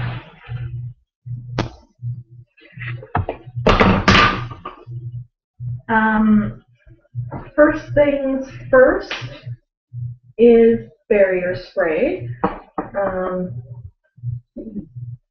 I just bought a giant bottle of it because I've gone through so much of it lately. And what barrier spray does is just keeps the like purple makeup from staining your skin. It makes it easier to wash off, basically. It also helps, you can also use it as a finishing spray.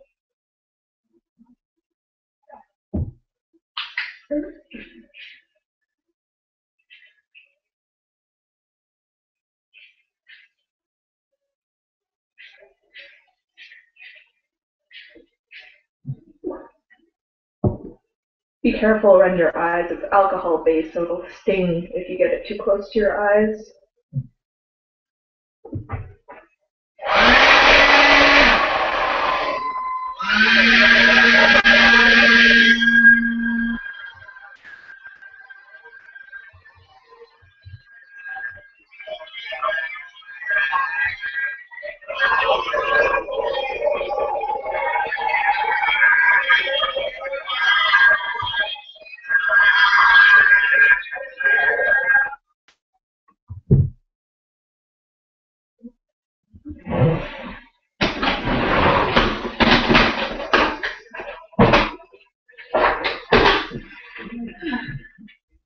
So to put the makeup on, I'm using this, it's Maron Paradise Cake Makeup. And it's water activated. So you spritz it with water, and then it gets all kind of sludgy in the container. And then you just sponge it on. Let's see if I can come. There we go.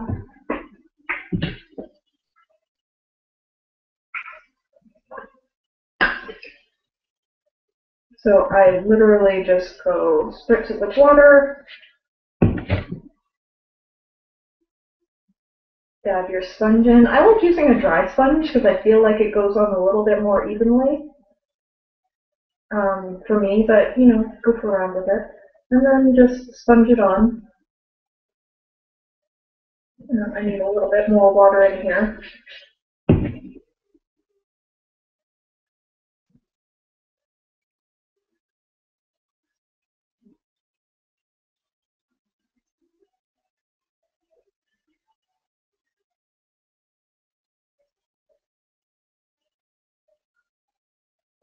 To the new people that are just showing up right now, I was just saying, before you put this makeup on, make sure you powder your latex really, really well. The areas where you blended the semen, because otherwise this makeup doesn't like to stick to the latex. Be careful when you're going over your eyebrows, because the glue that you use is water. It washes away with water, and this is water based, so just be careful with it.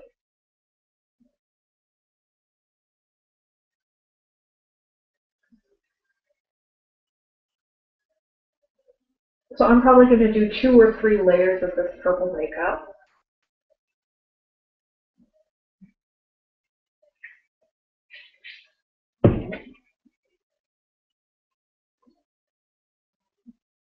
Oh, and to the guys that just popped in, group chat isn't working. So if you have any questions, feel free to send them to me on Twitter, or just come say hi to me on Twitter too at Embellish. It's cool. I'll answer any questions you have. Or you can message me on Facebook, that's cool too.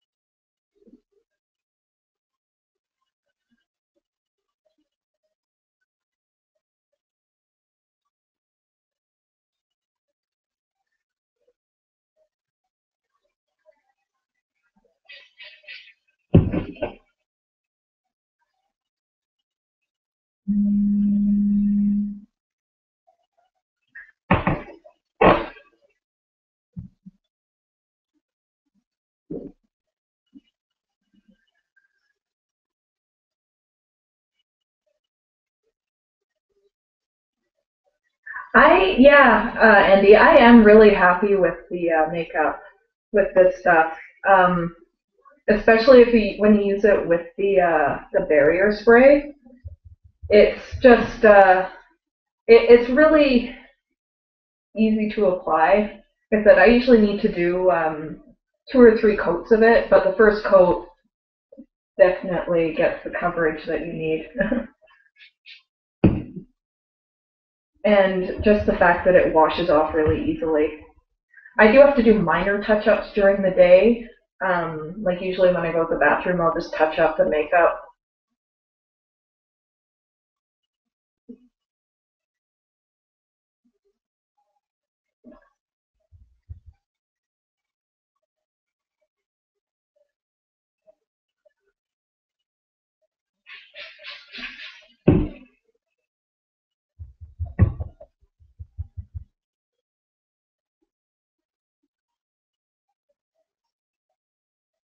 One thing I have noticed with this makeup, which is a little odd, is that, and I'm not sure what causes it, but after wearing it for a few hours, it changes color a little bit. I don't know if I mostly noticed this when I was at San Diego Comic-Con, so I don't know if it was the humidity or if it was sunlight exposure, but it got kind of gray after a few hours, which was really odd. I tried emailing the company, but they never responded to me, so go figure.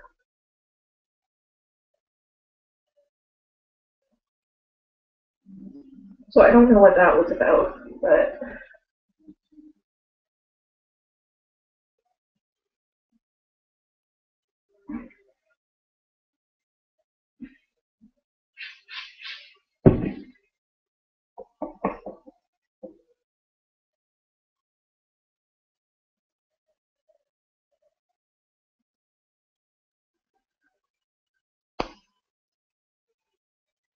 I also really like this stuff because it doesn't flake off at all.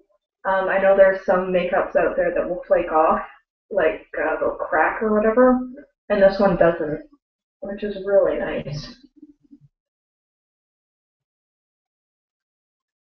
Okay, I'm just going to dry this real quick.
I'm just trying to blend it up into the tentacles. And every time I put this makeup on, I end up putting it on a little bit higher up than the last time to try and cover up the discoloration from the last one. Let's see how it goes. I might sponge some of this off afterwards too.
Mel is asking, do I do any evening of skin tones prior to purple? I'm not sure what you mean by that, if like I put on anything underneath the purple. I don't. I just powder the latex really, really well before I start putting the purple on. And then I put a coat of barrier spray down. Um, and the barrier spray helps prevent the purple from staining your skin. And I like to think it also acts a little bit like a primer on the latex and helps it stick to the latex a little bit better. If that answers your question.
I'm just putting another layer of barrier spray on now.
So I'm gonna sit back and let this dry for a few minutes.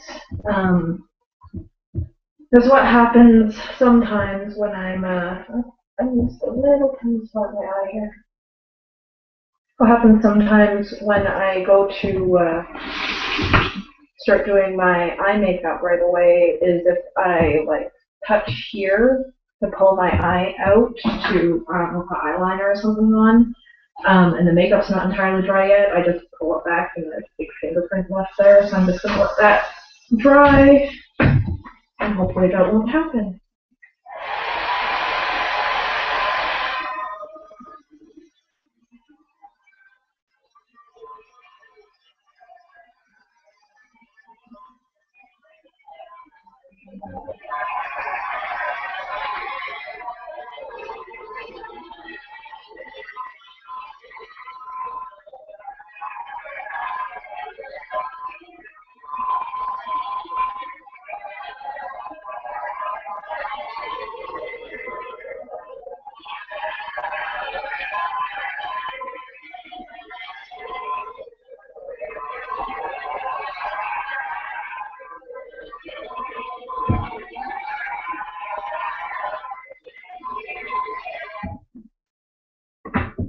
Also, my back needs a break.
I am going to go quickly grab the PAX makeup that I was using for her dark tattoos.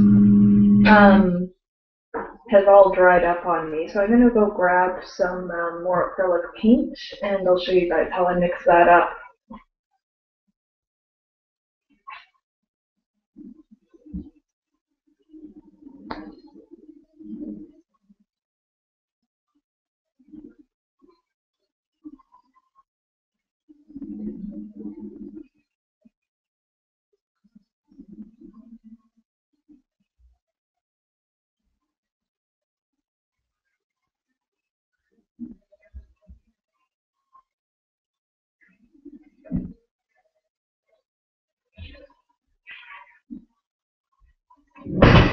So this is the acrylic paint that I use, Liquitex Basics. It's non-toxic, or so the internet says, at the very least. And mixing PAX makeup, just do half acrylic paint and then half prosthetic adhesive, the same stuff that you use to stick your headpiece down. And you mix them together 50-50. And that is PAX makeup. It's super complicated. I've used this before for actual, like for my body paint, because I was wearing Aria 2 days in a row and I figured it would save some time for, to not paint the body paint twice. I didn't use it for my face because I've heard that it's really hard to take off, and I did not want to have to struggle with getting glue basically off my face, even with a remover. I like using this for the tattoos just because I painted the tattoos, like the ends of them, on the headpiece already. And I was just able to take the paint that I used to paint them on here, and I can apply it to my face as well. So that works. It worked out really well. And it's actually pretty easy to get them off, to get it off, like the tattoos. I don't know why, if it's just because there's other makeup underneath of it, but it's pretty easy to deal with. But trying to get big layers of it off of your skin is a nightmare, and I would not recommend it. I'm putting a little bit extra prosthetic adhesive in just so that it's a little bit more flexible. I have had it happen once or twice with this particular brand of prosthetic adhesive where the paint down here on my chin cracked. So I'm just going to mix a little bit extra in so that it maintains like more flexibility. Now mixing more adhesive in also means that it'll be harder to get off, to remove, but it's no big deal.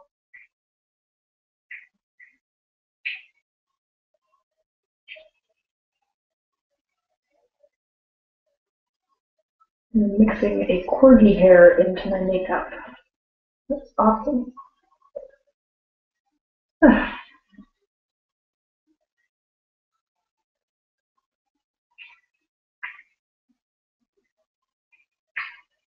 Try not to get this on the counters either, because it's kind of a pain in the butt to get off. I'm going to save that for later. I actually put the tattoos on last, but it seems like a good time to mix this up.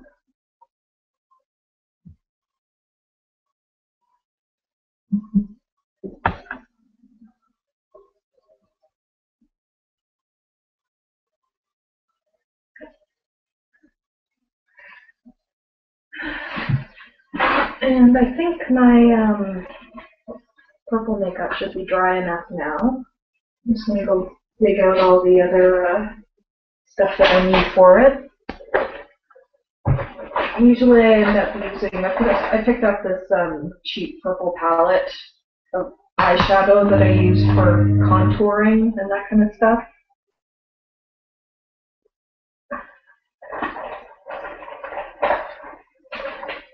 And let's see, it's just eyeliner and mascara. I don't use fake eyelashes. I've kind of debated whether or not I should. I don't know. I'm sorry I do have eyelashes, but it just seems kind of weird to me for them to have eyelashes when they don't have hair anywhere else. So I don't know.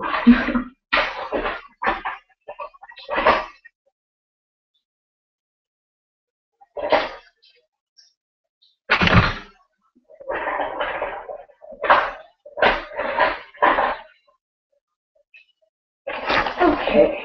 I think I'm good to go. So I picked up this purple eyeshadow primer. It's yeah, it's just an eyelid primer. And you need a primer when you're putting makeup over top of this Maron Paradise, because makeup just doesn't seem to want to stick very well to it. So you need a primer. So I'm going to stand up again for this.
And I actually use the same stuff as lipstick.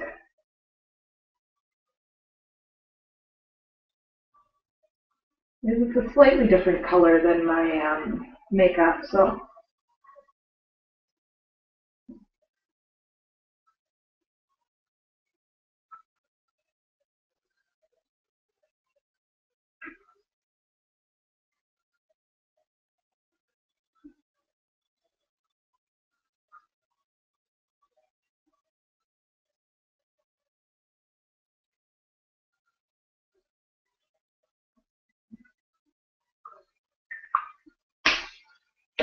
I like to imagine that Aria spends, 4 hours putting her makeup on every day before she goes into Omega or into Afterlife. Yeah, right.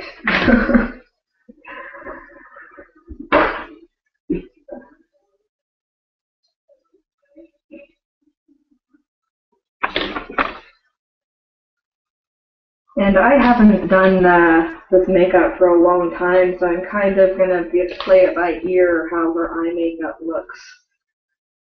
So forgive me if I change my mind a lot.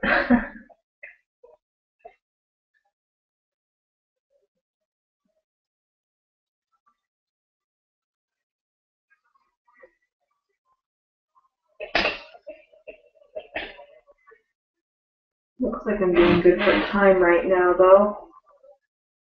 I need to leave the house by 4 o'clock. This one is going crazy. So I've got 2 hours to finish up this makeup and get my body makeup on and make it down to the Las Vegas Strip. I'm doing my photo shoot at the Aria Hotel. I thought it seemed kind of necessary to do a shoot there.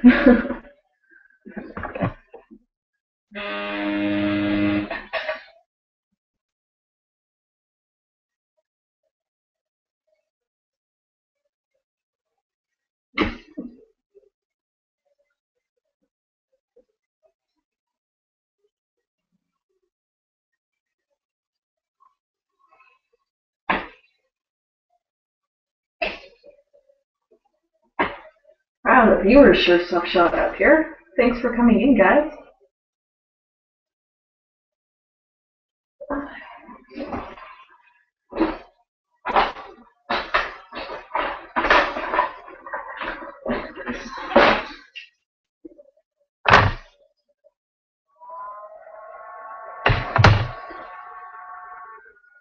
So for all the new viewers, if you guys have any questions for me, just feel free to tweet me. The group chat isn't working right now. But you can tweet me or message me on Facebook. And I'll answer any questions you've got.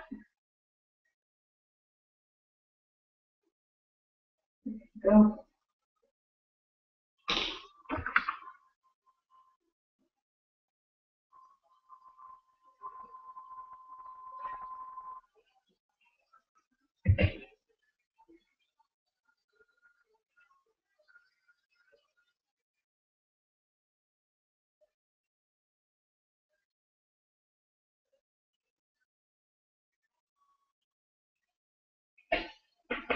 The last couple of times I put this makeup on, I realized after I got the pictures back from the convention that I hadn't made the eye makeup quite as dramatic as I would have liked. I'm going to try and make it a lot more dramatic this time. See how that goes.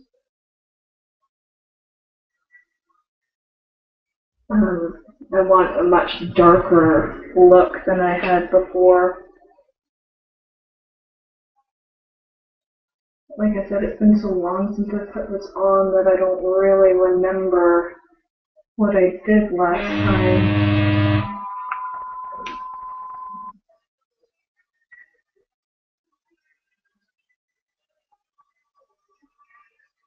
Oh, Ellen Sama is asking, what do I like best about Aria?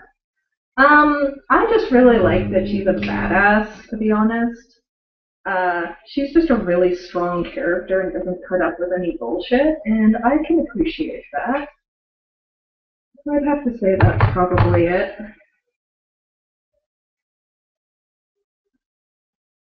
That, and she's got a really cool outfit. When I was first making the costume, I was actually kind of torn between cosplaying. I wanted to make an Asari costume, but I wasn't sure which Asari. So I was torn between Liara and Aria. And I actually chose Aria because I thought her costume would be easier than Liara's. And this was before the Omega DLC came out. And then shortly after I made that decision, started drafting out the clothes, the Omega DLC came out, and her outfit in the DLC has so much more detail compared to her Mass Effect 2 outfit. And I felt like I had to do the Omega outfit. And so suddenly this, what was supposed to be this easy costume, turns into this nightmare with like weird cutouts and ugh. Anyway, so that was done with me. But I'm really happy that I picked the costume. I don't know if this is the case for a lot of you, but I always, whenever I pick a costume to make, I always end up liking the character even more. Because I do so much like character research when I'm making a costume. I get kind of obsessed with the character. And I just usually fall in love with them even more than I already did. So that's awesome. I'd say Aria is definitely like my favorite character in the game nowadays, all aside from like Garrett and stuff, obviously.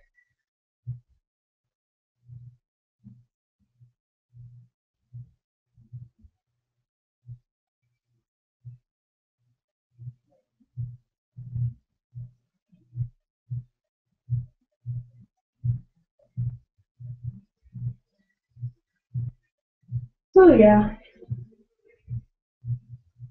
I think Aria is my favorite Asari. I actually don't have much patience for Liara. I just recently completed a playthrough. Danica sent me a message. Hold on.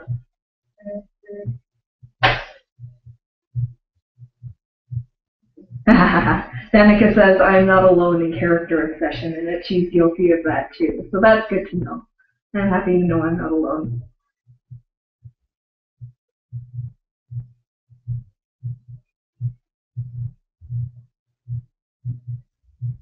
But yeah, on my most recent playthrough, I did a Liara romance for the first time, and I was kind of disappointed with it.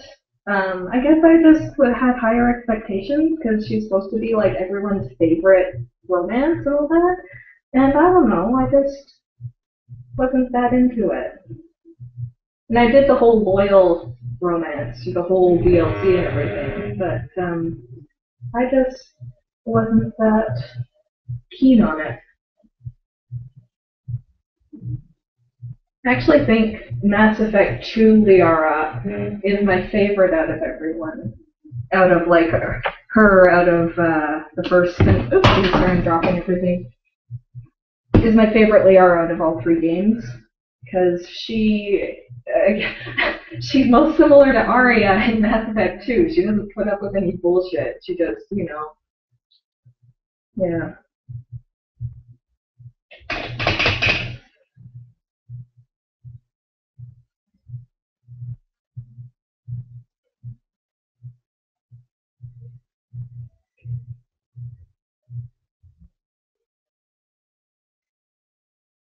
I'm just putting a little bit of dark eyeshadow on the primer on my lips right now. Just to see how it looks.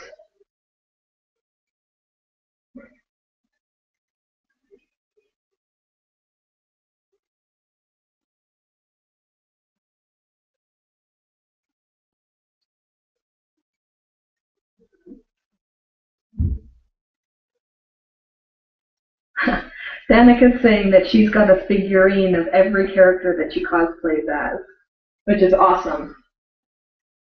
I should start doing that, but I don't think they make figures of most of the characters I cosplay as.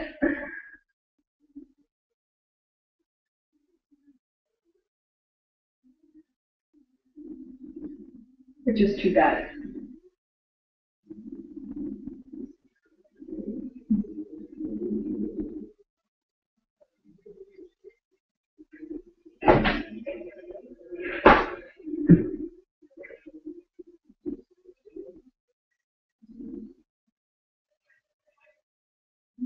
Blending.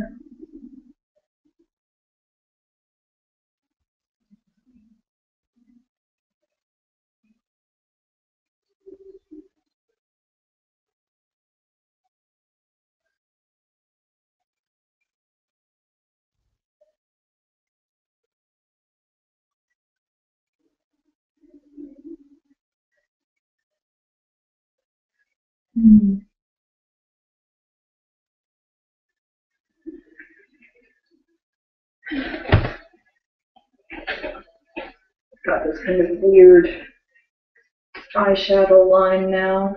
That looks really awkward. I'm gonna fix that up.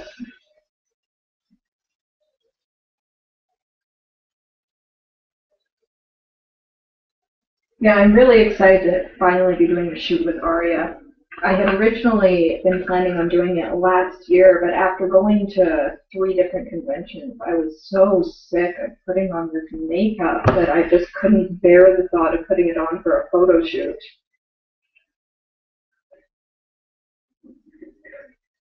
So I needed to give myself a break, and now I'm okay with it. Now, but granted, the main reason why I am doing the photo shoot now is because I need to do it before I leave Las Vegas. So, yeah.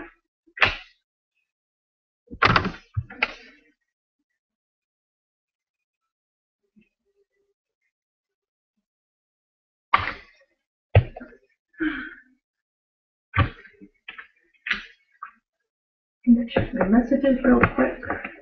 Again, feel free to ask me any questions, guys.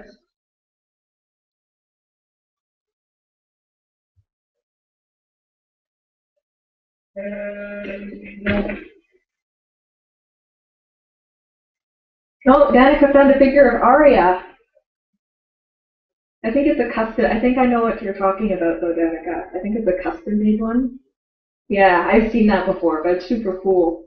I actually, sorry, I'm also obsessed with Dragon Age, and I'm really bitter that they never released an Alistair figure, but that they released a Logain figure. I was super bitter about that, and that I could get like a Genlock figure, but not an Alistair figure. So I had actually seen some people have custom made Alistair figures by sorry, I'm half thinking about makeup, half thinking about figures. By buying a Logain figure, swapping the head, because Logain has the same figure, the same armor that Alistair wears when he is king. So I bought a Logain figure and plan on altering it so that I can have an Alistair figure.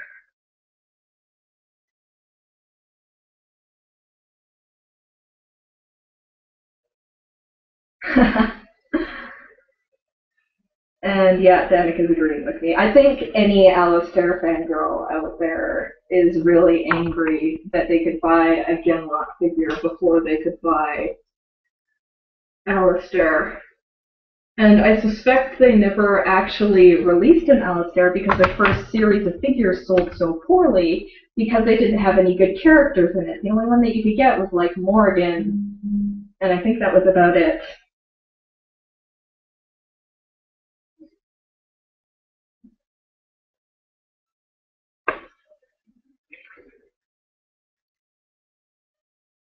I'm just doing eyeliner now. Doing some liquid liner right now, and I'll probably use some pencil liner to make the line thicker. I see that I have a bunch of Twitter messages. I'm just going to check and see in a minute if those are questions from you guys.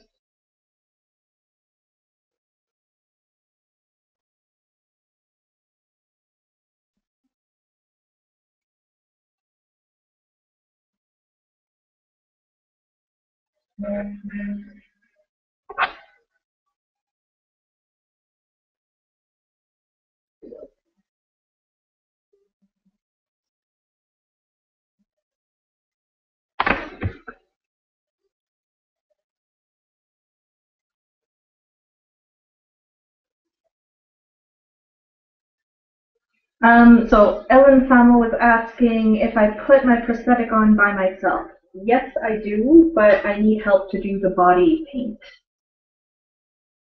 So I usually get my husband in to help me because it like requires going around my back and everything.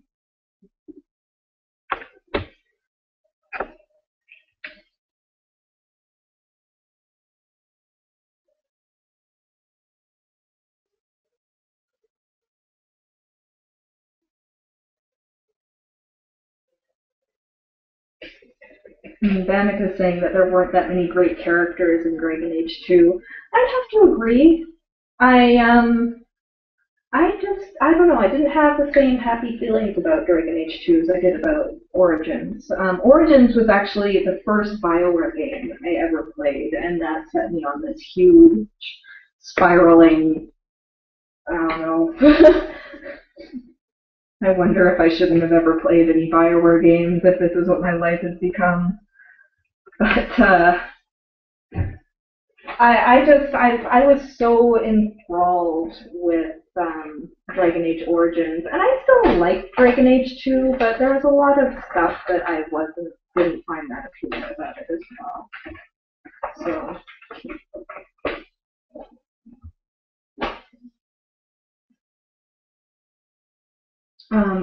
I liked Fenris, but it was super awkward because I always play a mage. So, you know, yeah.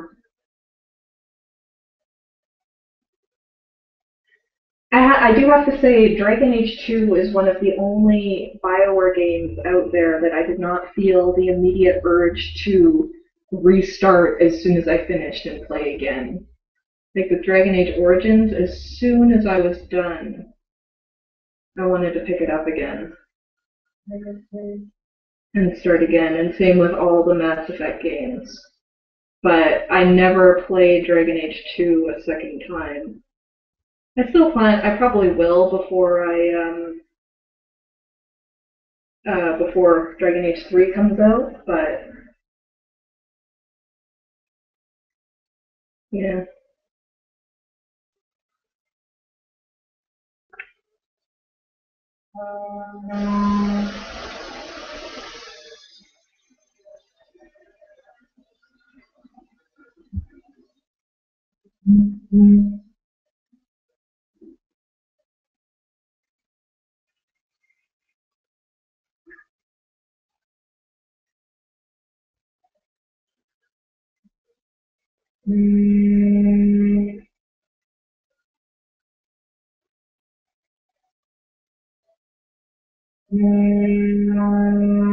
Sorry if you can hear my phone buzzing through the. It's sitting like right next to the computer, so it's probably driving you guys crazy.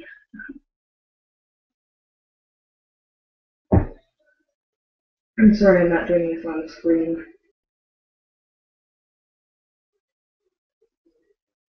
I'm just trying to get my eye makeup right, since I've got the time to work on it right now.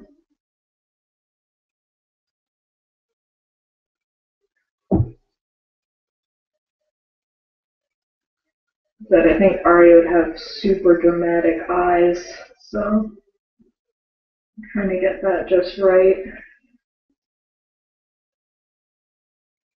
Mind you, I've only got about a half an hour left before I should probably stop working on my face makeup, so maybe I should bring that up.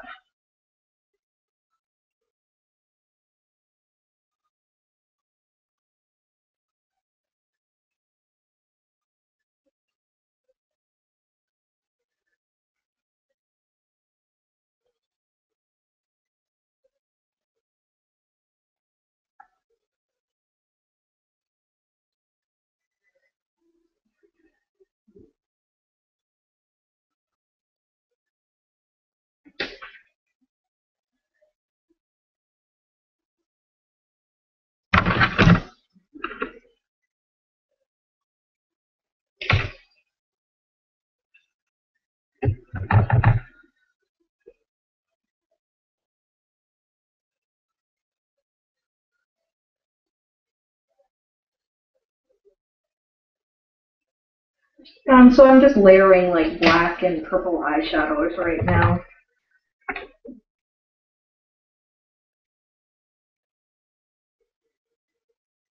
Trying to do some kind of, I don't know, mock smoky eye. I'm actually pretty garbage at doing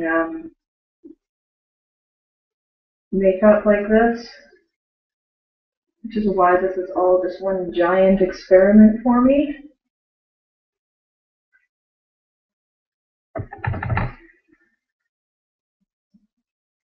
When I say garbage, I mean I have no idea what I'm doing.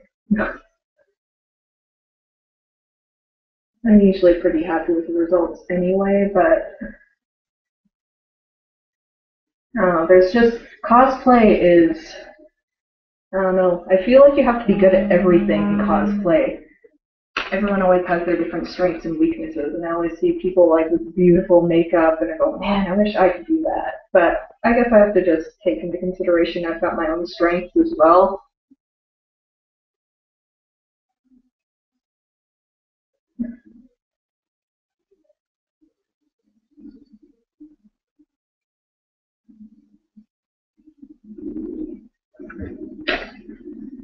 I think I'm pretty happy with those eyes.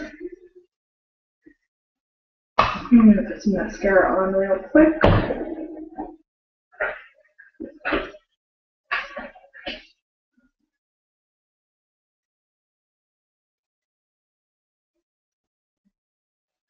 I don't think I'm going to do like false eyelashes, but I will do mascara.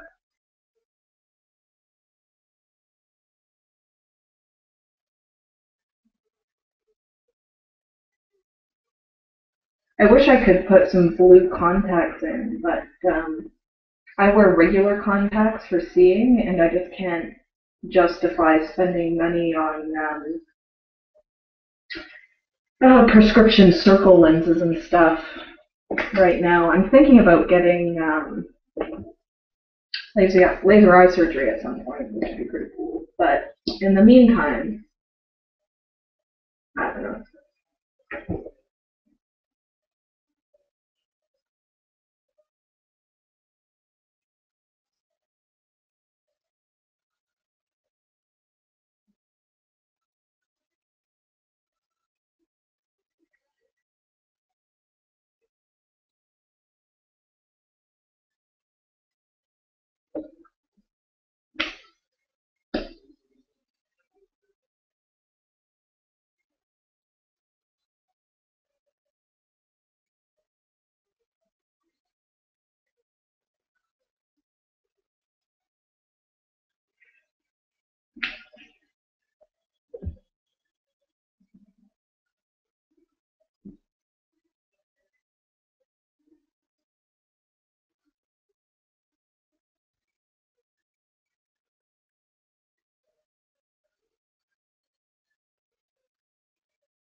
Just gonna touch up. I've got this weird little glob right here of, I don't know if it's like glue mixed with eyeshadow powder mixed with I don't know what.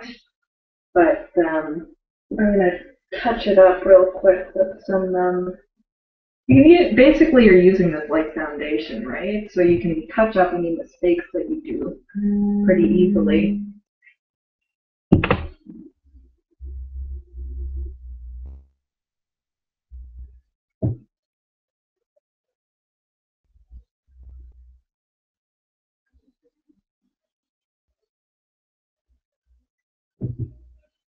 There we go.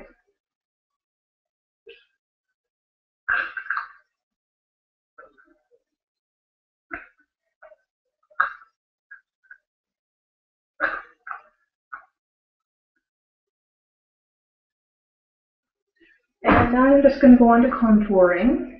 I can have my contouring brush. There we go. God, I'm using my good makeup brushes because I can't find my cheap ones right now. So, good thing I'm not using packs. That's for sure. So I'm just using these eyeshadows again for contouring. Aria's got some pretty sharp features.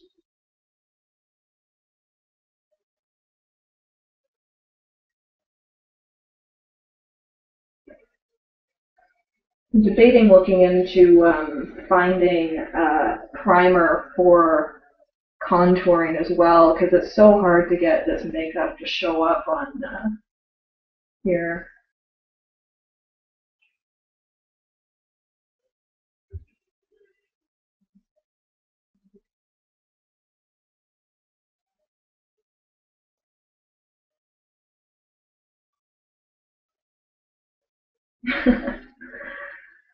Danica's just saying, Mages Unite, yeah, Fenris is awesome. However, Anders is just, no. I really liked Anders in Awakening. I think that's what it was called. The Dragon Age Origins expansion. I didn't like Awakening overall, but I really liked Anders in it.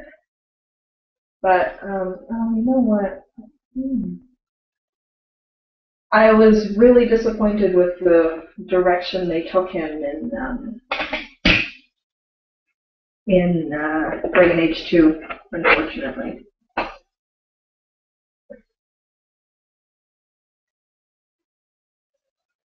Just gonna rub a little bit of this primer into my cheek area just to see if it gets makeup to stick a little bit better.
Now to do a little bit of contouring in here as well.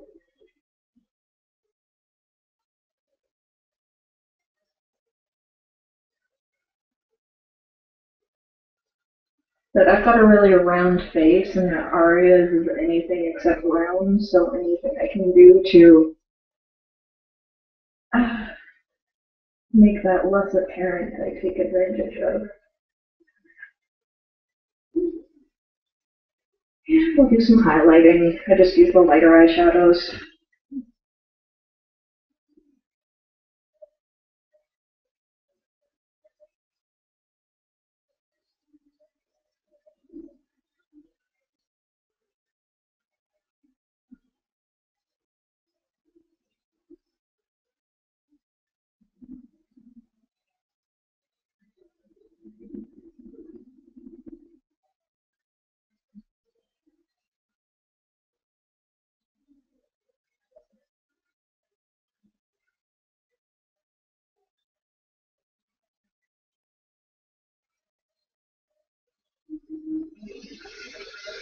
Get a bit more dark on too.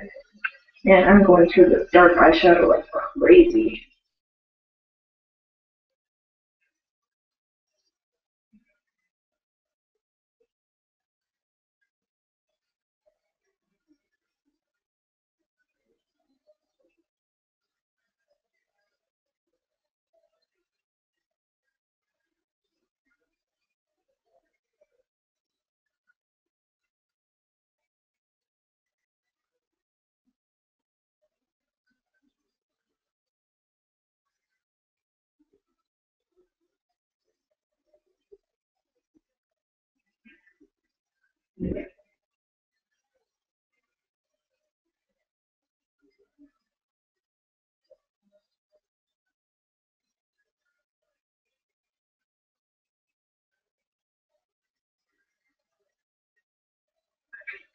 That's finally made a difference.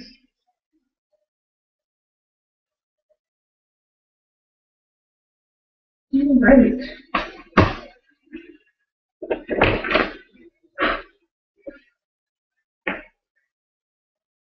I think I'm just about done, guys. I think I might log off to do my tattoos, just because I need to get my husband in here to help me with those.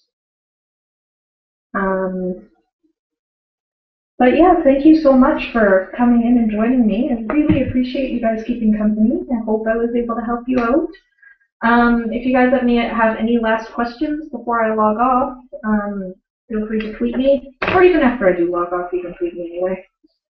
But yeah, what I'll do real quick is I'm just going to go grab my stencil, and I'll show you guys at the very least what I do for her tattoos. So I will be right back.